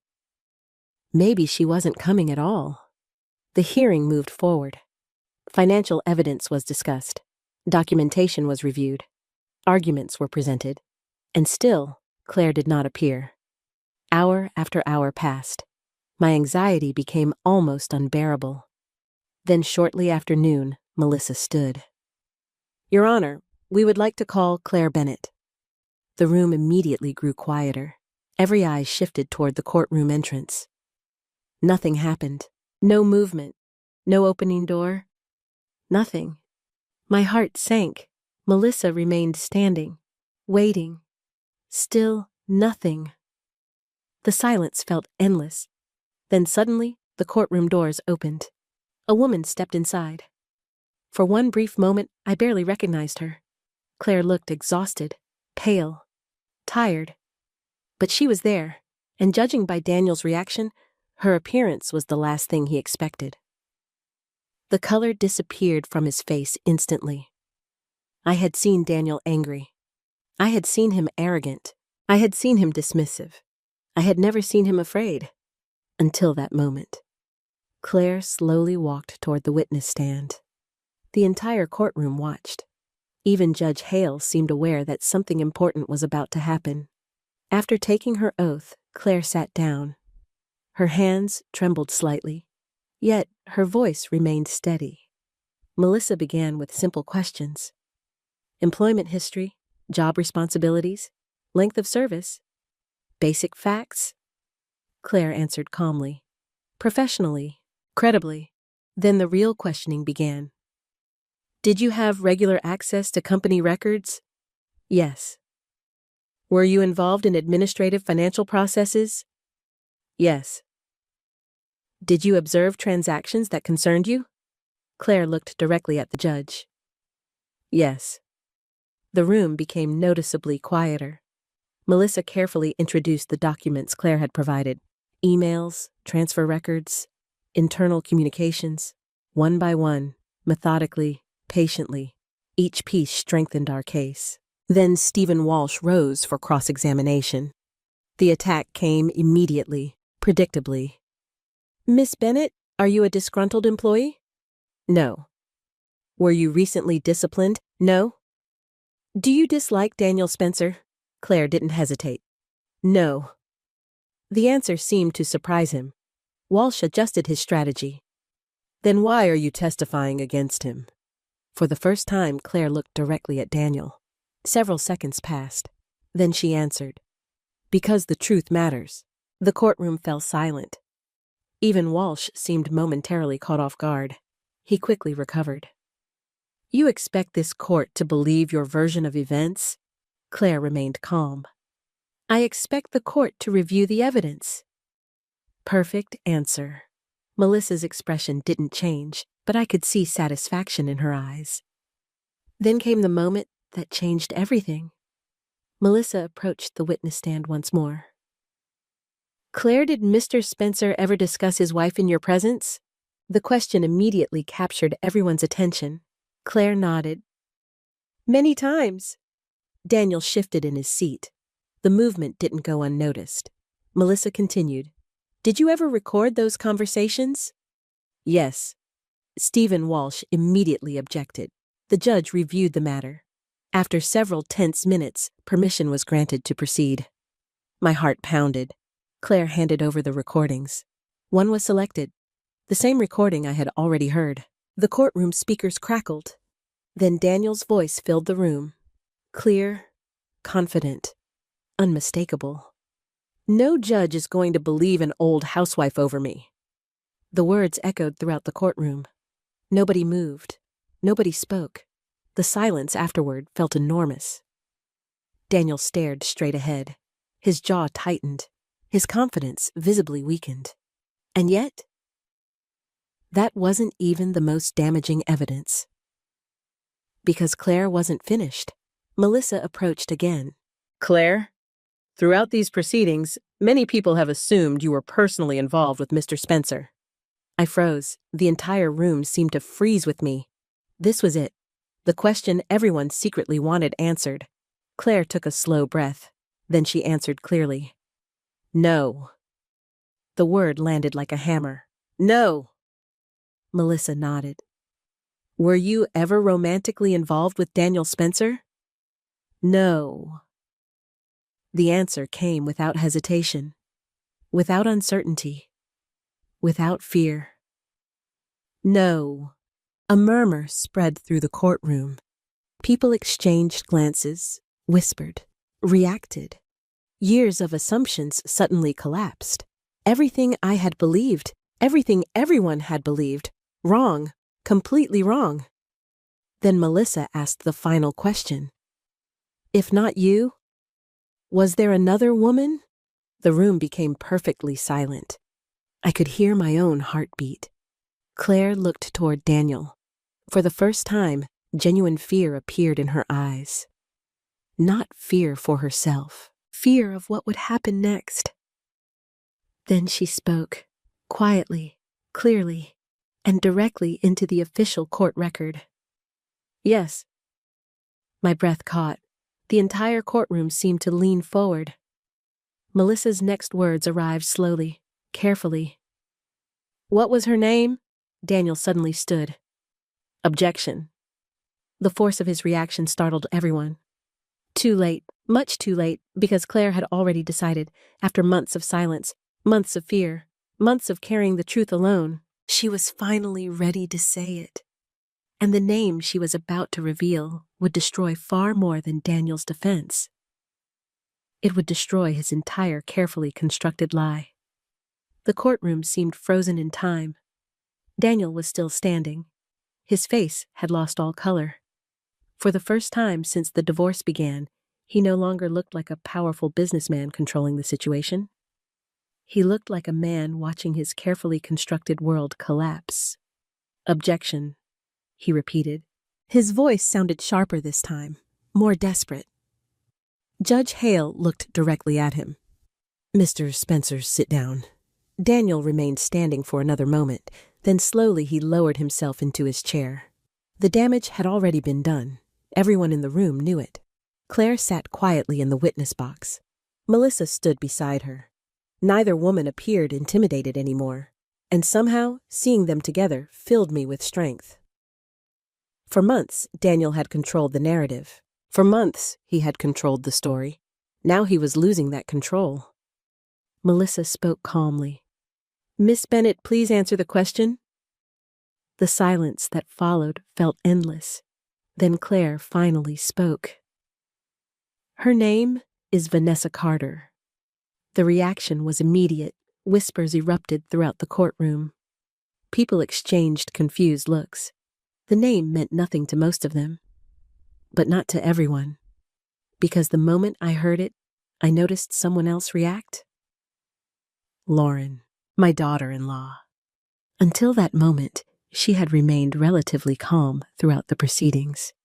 Now, her entire body stiffened, her eyes widened, and suddenly she looked terrified. I noticed. Melissa noticed. Even Judge Hale appeared to notice. Claire continued. Vanessa Carter received financial support from accounts connected to company funds. Stephen Walsh immediately objected again, but the momentum had shifted. The judge allowed the testimony to continue. Melissa approached the evidence table. Several documents appeared on the courtroom screens.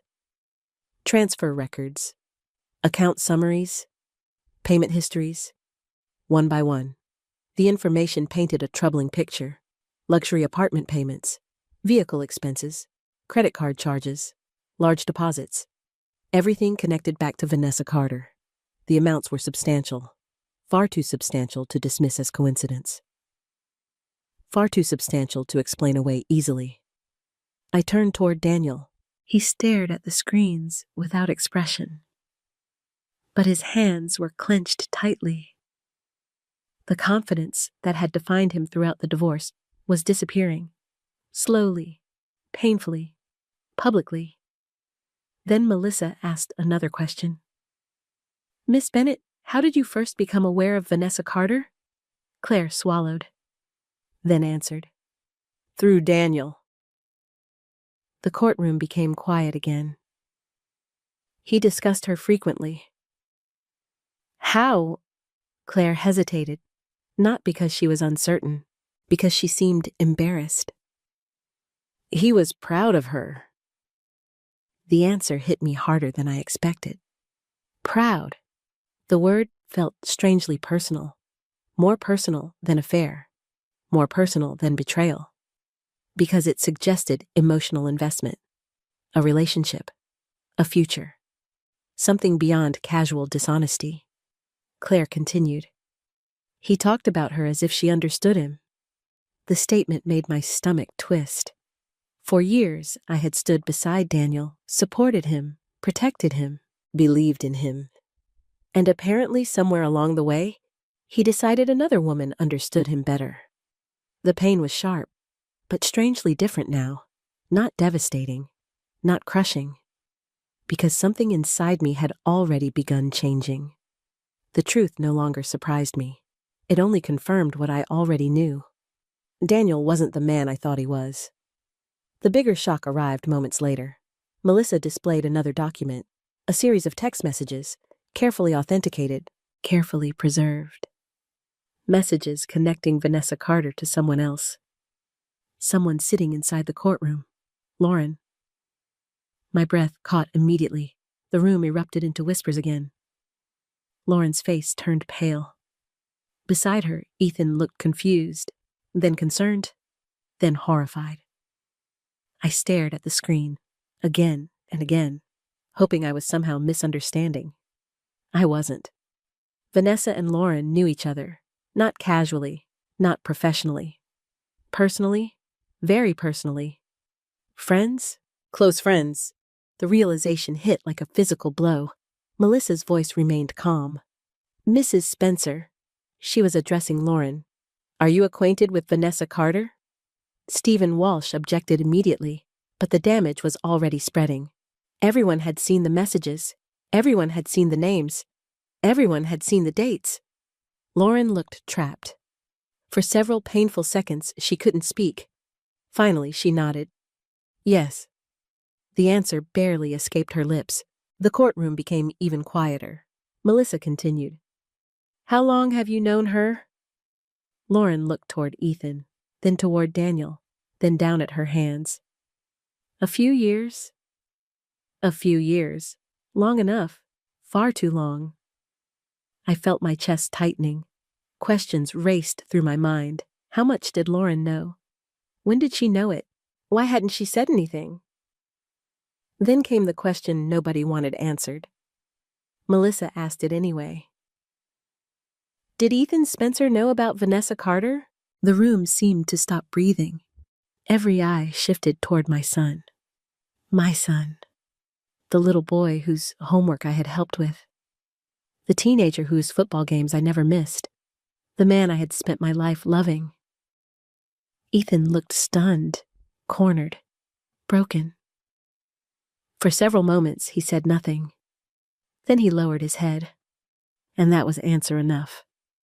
The realization hurt more than anything Daniel had done. More than the affair. More than the lies. More than the divorce. Because Daniel had betrayed me as a husband. Ethan had betrayed me as a son. There is a difference. A terrible difference. I stared at him. He couldn't meet my eyes. Not once. Not even for a second. Judge Hale called for order as whispers spread throughout the courtroom. The atmosphere had completely changed. This was no longer a simple divorce dispute. This was a story of deception, financial misconduct, family betrayal, and hidden relationships. The evidence continued. Transaction after transaction, payment after payment. Melissa carefully demonstrated how money flowed through various accounts before ultimately benefiting Vanessa Carter. The pattern became impossible to ignore. Daniel's explanations grew weaker. Stephen Walsh's objections became more frequent, more desperate, less effective. Then Claire delivered another devastating piece of testimony, one that explained everything. For years, people inside the company had assumed Claire was the woman in Daniel's life. Daniel never corrected them, because as long as employees focused on Claire, nobody paid attention to Vanessa. The entire affair had been hidden behind a convenient illusion, a distraction, a false narrative, a shield. And it worked. It worked on employees. It worked on business associates. And worst of all, it worked on me. I thought back to every moment I had blamed Claire, every moment I had hated her, every sleepless night, every painful assumption, all because Daniel wanted people looking in the wrong direction. The cruelty of it was breathtaking. Toward the end of the day, court recessed. People slowly filed out. Conversations buzzed throughout the hallways. The story was spreading. Fast. I remained seated, emotionally exhausted. Beside me, Melissa organized documents quietly. Eventually, she placed a hand on my shoulder. "You okay?" I laughed softly. Not because anything was funny, because I honestly didn't know how to answer. Was I okay? My husband had betrayed me. My son had hidden the truth. My daughter-in-law knew more than she admitted. The entire foundation of my family seemed cracked. Yet, strangely, I felt stronger than before. Not because the pain was gone, because uncertainty was disappearing. The lies were finally coming into the light, and once the truth appears, people can no longer hide behind shadows. Across the room, Ethan stood alone. He looked devastated, guilty, ashamed. Several times he started walking toward me. Several times he stopped. Then finally he turned away. I watched him leave, and for the first time since this nightmare began, I realized something important. Daniel wasn't the only person afraid of what would happen next. Everyone who had chosen silence was afraid now, because the truth had started speaking, and it wasn't finished yet. The next morning, I stood outside the courthouse alone. The air felt cold against my skin, not because of the weather, because I knew what was coming. For months, people had spoken about me. Lawyers, witnesses, accountants, employees, even my husband. Everyone seemed eager to explain who Tracy Spencer was, what I contributed, what I didn't contribute, what I deserved, what I didn't deserve. Today, for the first time, I would finally speak for myself. I wasn't sure whether I was nervous or angry. Perhaps both. Melissa arrived shortly after I did. She carried several folders beneath her arm. The familiar folders that now contained pieces of my life. Loan documents, business records, financial statements, letters, evidence, proof. Years of invisible work, finally reduced to paper. "You ready?" she asked. I smiled weakly. "No." She nodded. "Good." I laughed softly. "What does that mean?" "It means you're taking this seriously." The answer made sense, because this wasn't just testimony. This was my story. And for 30 years, I had rarely placed myself at the center of it. Inside the courtroom, everyone seemed quieter than usual. The previous day's revelations had changed the atmosphere. The confidence Daniel once carried so effortlessly had vanished.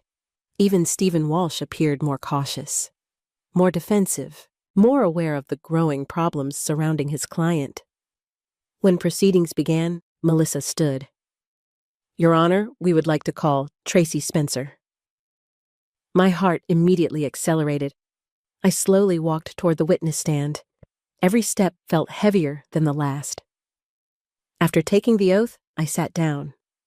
The room seemed larger from that chair. The silence felt louder.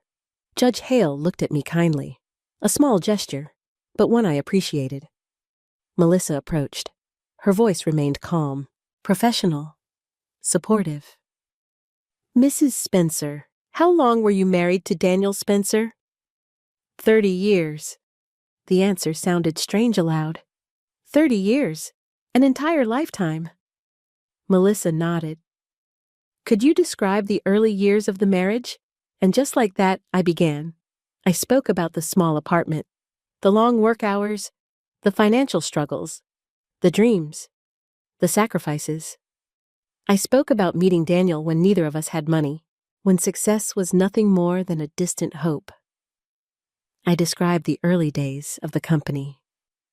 The nights spent balancing books at the kitchen table, the weekends consumed by paperwork, the endless phone calls, the invoices, the payroll records, the client correspondence, everything. Melissa allowed me to tell the story naturally, not as a legal argument, as a life, a real life. For the first time in months, I felt people listening, actually listening, not judging, not dismissing, listening. Then Melissa held up a document, the original loan agreement. "Do you recognize this?" "Yes." "What is it?" "The loan that allowed the company to start." Melissa nodded. "Whose signature appears on the guarantee?" I swallowed. "Mine." The document appeared on courtroom screens, large enough for everyone to see, large enough for everyone to understand. My name, my signature, my responsibility. The room remained silent, because facts speak differently than opinions. "And facts are difficult to ignore," Melissa continued. "What would have happened if the business failed? I would have been financially responsible." The significance of the answer seemed obvious. For years, Daniel had claimed the company belonged entirely to him. Yet the risk had belonged to both of us. The contradiction was impossible to miss. Next came the financial records.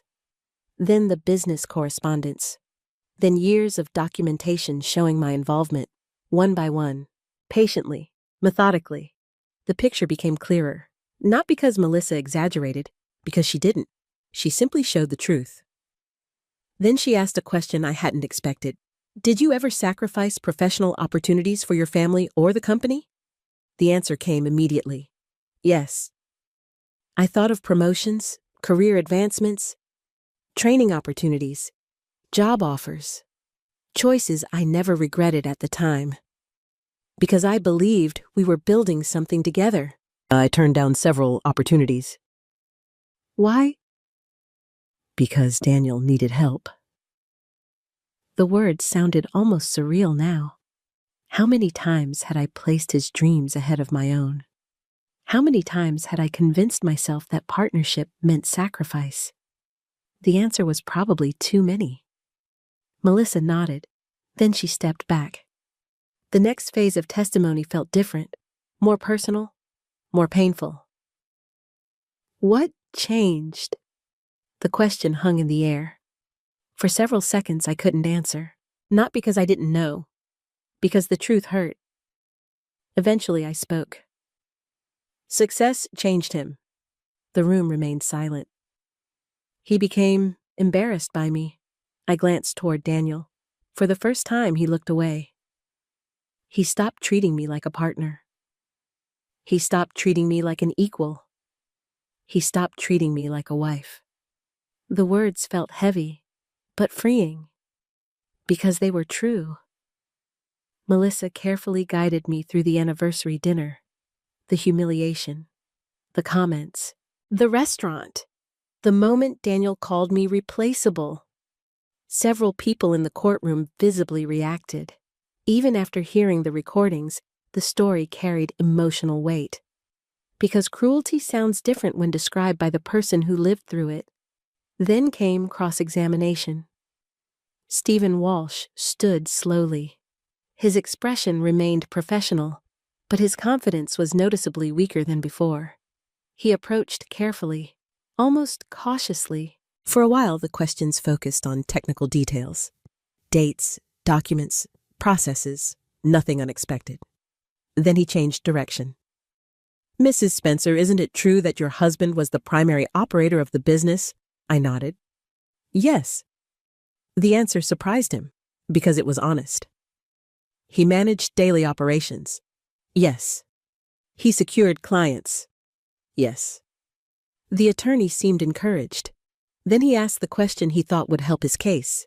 So, the company's success was primarily his achievement. I looked directly at him. Then I answered. No? The room became quiet again. Why not? The answer came from somewhere deep inside me, from 30 years of experience, 30 years of sacrifice, 30 years of truth. Because nobody builds a life alone. The words seemed to hang in the courtroom. I continued. Daniel secured clients. Daniel managed projects. Daniel grew the company. All true, every word. But I carried risk. I managed records. I supported operations. I sacrificed opportunities. I kept our family stable while he chased his goals. The room remained completely silent. Then I said the thing I had needed to say for months. Daniel wants credit for everything that succeeded. My voice trembled slightly. But partnership doesn't work that way. I looked directly at him. For the first time, without fear, without hesitation, without sadness, neither does marriage. No one moved, no one spoke, not even Stephen Walsh.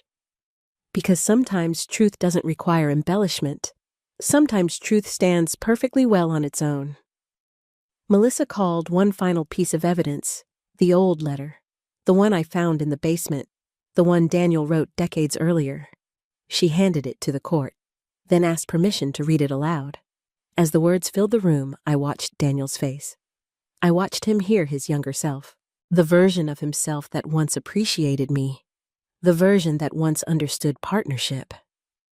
If this company survives, it will be because of you as much as me. I love you, Daniel. The silence afterward felt enormous. No objections followed, no explanations, no excuses, because there weren't any. The letter said everything, and for the first time since the divorce began, I felt something unexpected. Peace, not victory, not yet, but peace, because regardless of the outcome, the truth had finally been heard, and nobody could erase it anymore. The courtroom was unusually quiet on the morning of the ruling. Nobody laughed, nobody chatted, nobody seemed interested in small talk.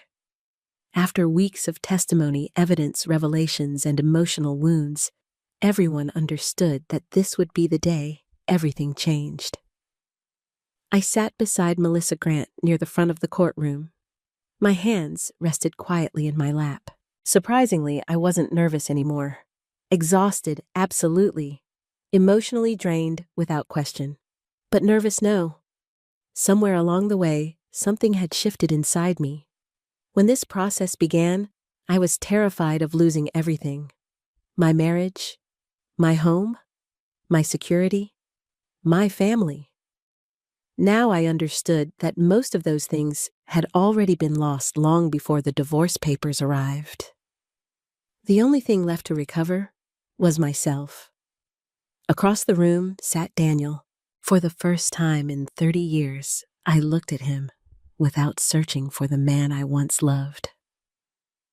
That man was gone. Maybe he had been gone for years. Maybe I simply hadn't wanted to see it. Either way, I wasn't looking for him anymore. Daniel appeared older now, not physically, emotionally. The confidence that once filled every room had faded. The arrogance remained. But the certainty was gone, and that made all the difference. A few seats away sat Ethan. He looked exhausted too. Lauren remained beside him. Neither spoke much anymore. The previous week's testimony had damaged more than Daniel's reputation. It had damaged relationships, trust, family. Some wounds heal slowly. Some take years. Some never heal completely. The courtroom doors opened. Judge Robert Hale entered. Everyone stood, then sat. The ruling began. His voice remained calm, professional, measured. He carefully summarized the evidence presented throughout the proceedings. The marriage, the business, the financial contributions, the documented sacrifices, the loan guarantees, the undisclosed transfers, the hidden financial activity. Every major issue was addressed, methodically, thoroughly, fairly. For several minutes, nobody moved. Nobody interrupted. Nobody objected. The truth had already been established. Now came the consequences. Judge Hale first addressed the company. The ruling was clear. The business had not been built solely by Daniel Spencer. The evidence overwhelmingly demonstrated substantial contributions from Tracy Spencer throughout the company's development. My eyes filled with tears immediately.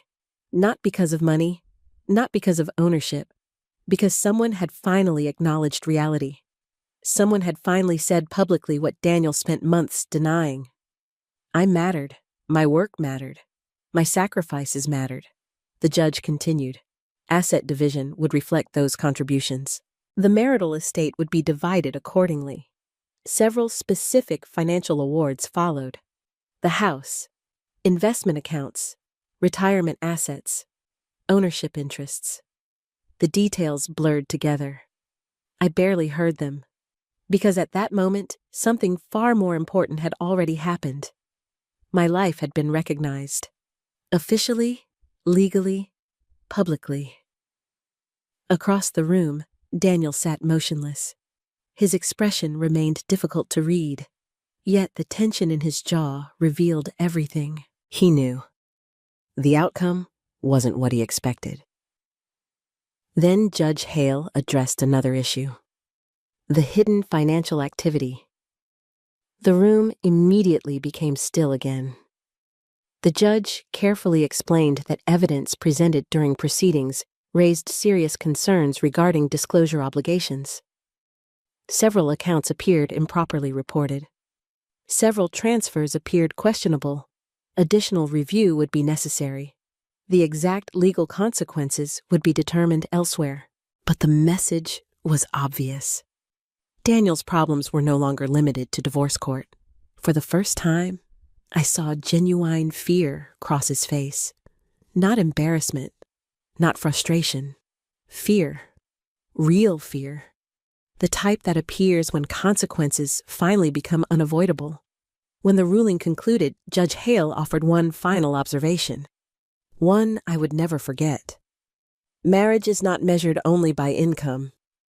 The courtroom remained silent. It is also measured by contribution, sacrifice, partnership, and trust. His gaze briefly shifted toward Daniel, then toward me. The evidence demonstrates that both parties contributed substantially to the life they built together. The words settled over the room like a final verdict on something larger than money, something larger than divorce. Then it was over, just like that. Months of conflict ended with a few spoken sentences. The courtroom slowly began emptying. Attorneys gathered documents, observers stood, conversations resumed. Life moved forward. I remained seated. For several moments, I simply breathed. Melissa squeezed my shoulder. "You did it." I smiled softly. "No." She looked confused. "We did it." A few feet away, Claire sat quietly, still exhausted, still carrying visible stress, yet smiling for the first time since I had met her.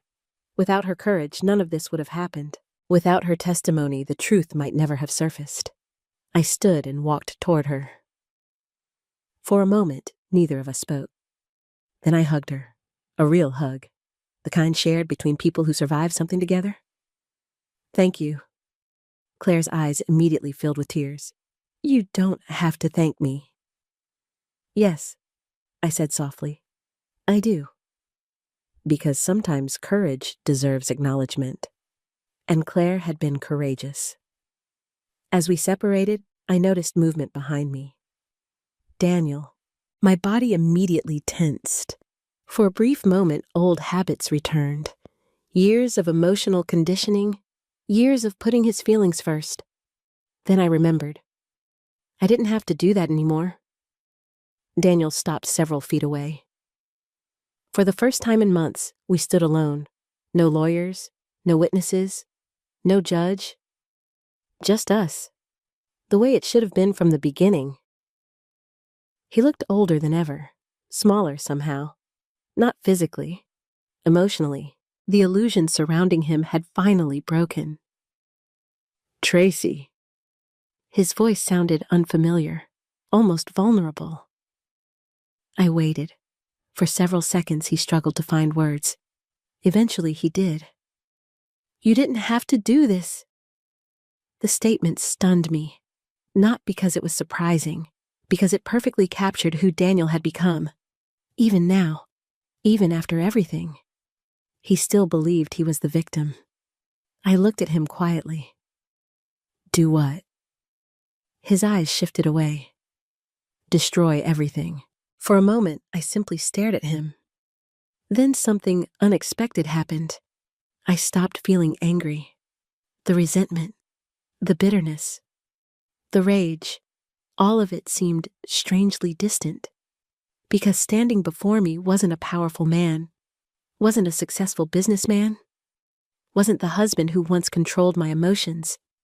He was simply a person facing the consequences of his own choices. And suddenly, I felt sorry for him. Not enough to forgive him, not enough to excuse him, just enough to understand that he had already lost far more than money. I took a slow breath. Then I answered, quietly, honestly. "I didn't destroy your life, Daniel." The words landed harder than any insult could have, because they were true. "You did." Silence followed. Long silence. Daniel looked away. This time, he had no response. No argument. No defense. No manipulation. Nothing. For the first time since I met him, he seemed completely powerless. Eventually, he turned and walked away. I watched him disappear through the courthouse doors, and strangely, I felt no desire to stop him, no desire for revenge, no desire for one final argument, just relief, because the chapter was finally over. Not perfectly, not painlessly, but completely. The marriage had ended, the lies had ended, the fight had ended, and for the first time in a very long time, I felt free.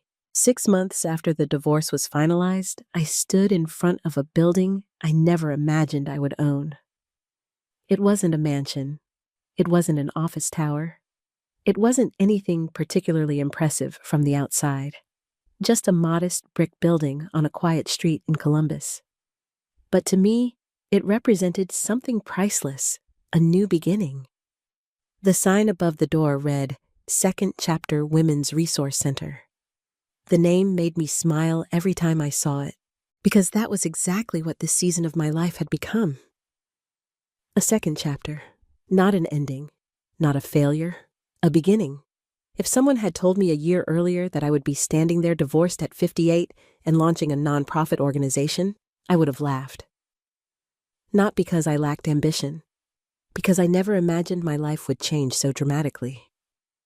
Yet sometimes, the future arrives disguised as heartbreak. Sometimes the worst thing that happens to us creates space for something better.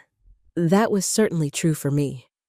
The first major decision I made after the divorce was selling the house. Many people thought I was crazy. After all, I had fought hard to protect it. But keeping it didn't feel right. Every room contained memories, some beautiful, some painful, all complicated. I didn't want to spend the rest of my life walking through a museum of old wounds. So I sold it. The process was emotional, far more emotional than I expected. Packing 30 years into boxes forces a person to confront the passage of time. Photographs, holiday decorations, old report cards, family keepsakes, tiny pieces of an entire life. Some days I cried. Some days I laughed.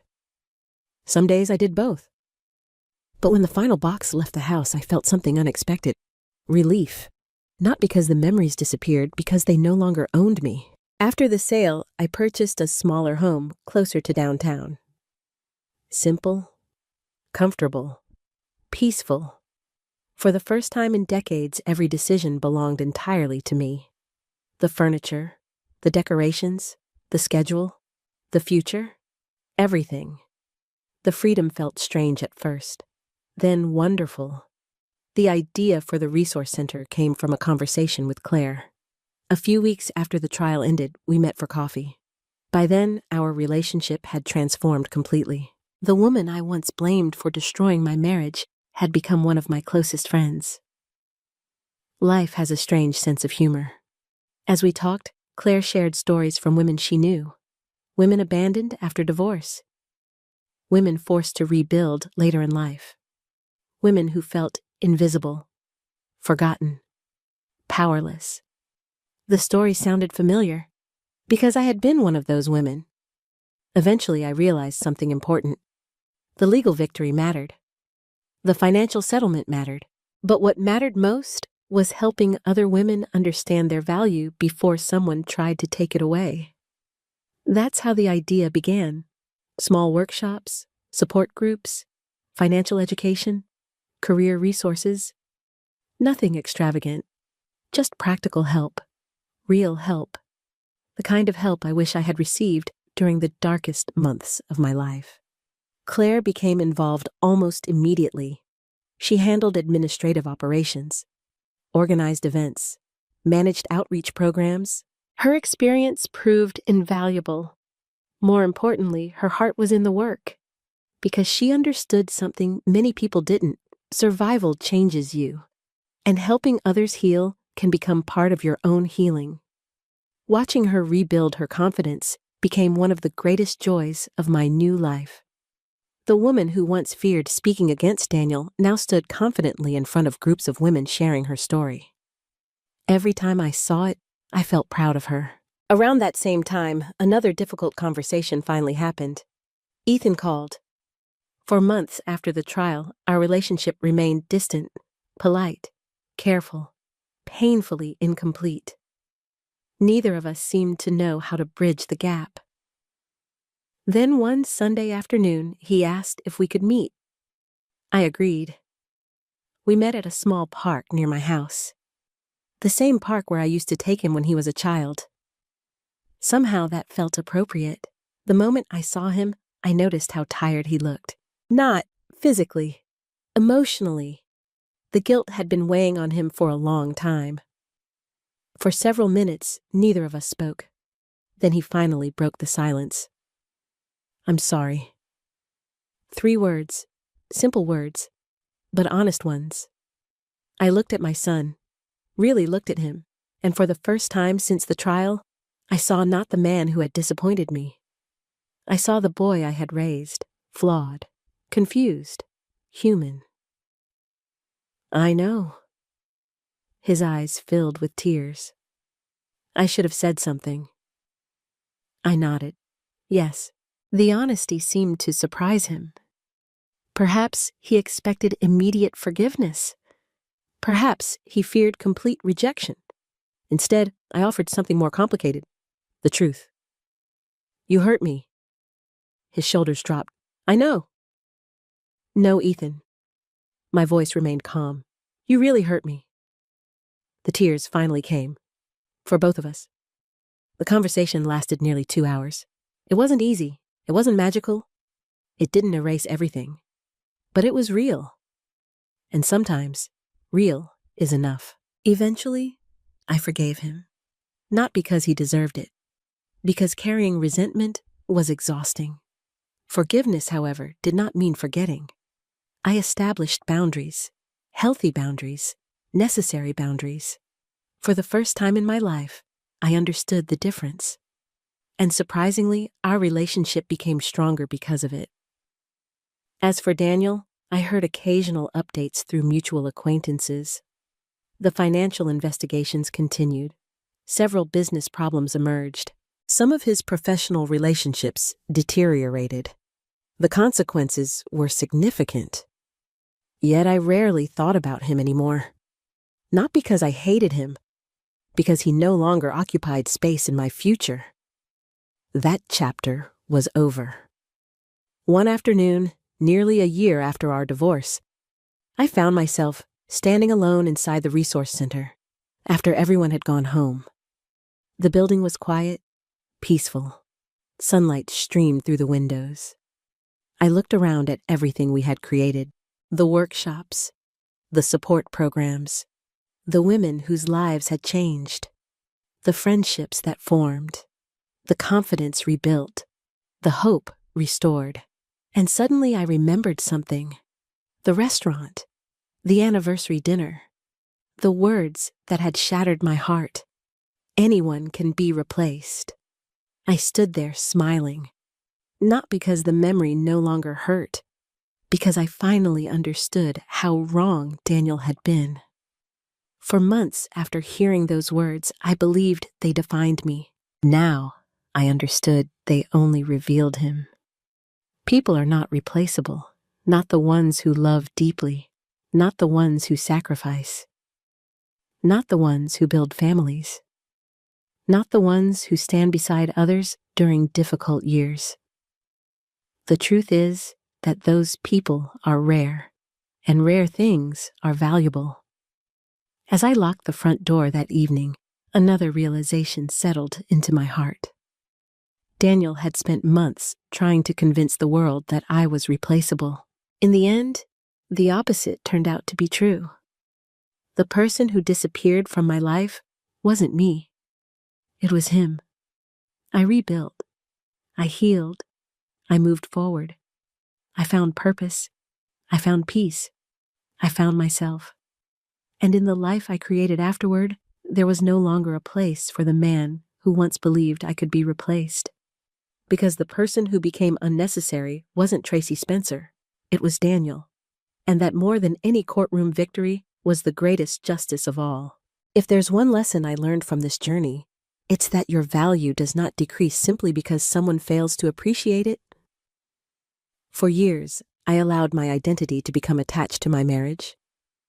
I believed that being a good wife meant sacrificing quietly, supporting endlessly, and expecting nothing in return.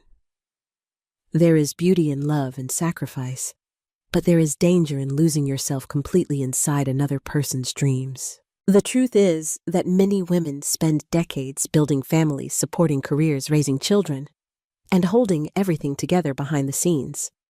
Their work often goes unnoticed because it doesn't come with titles, awards, or public recognition. But invisible work is still work. Unseen sacrifices still matter. Another lesson I learned is that silence can be expensive. Sometimes we stay quiet because we want peace. Sometimes we stay quiet because we are afraid of conflict. Sometimes we stay quiet because we believe things will get better on their own. But there comes a moment when speaking the truth becomes more important than protecting someone else's comfort. I also learned that courage can come from unexpected places. The person I once believed was my enemy became one of my greatest allies. Life has a way of surprising us when we stop making assumptions and start paying attention to the truth. Most importantly, I learned that it is never too late to begin again.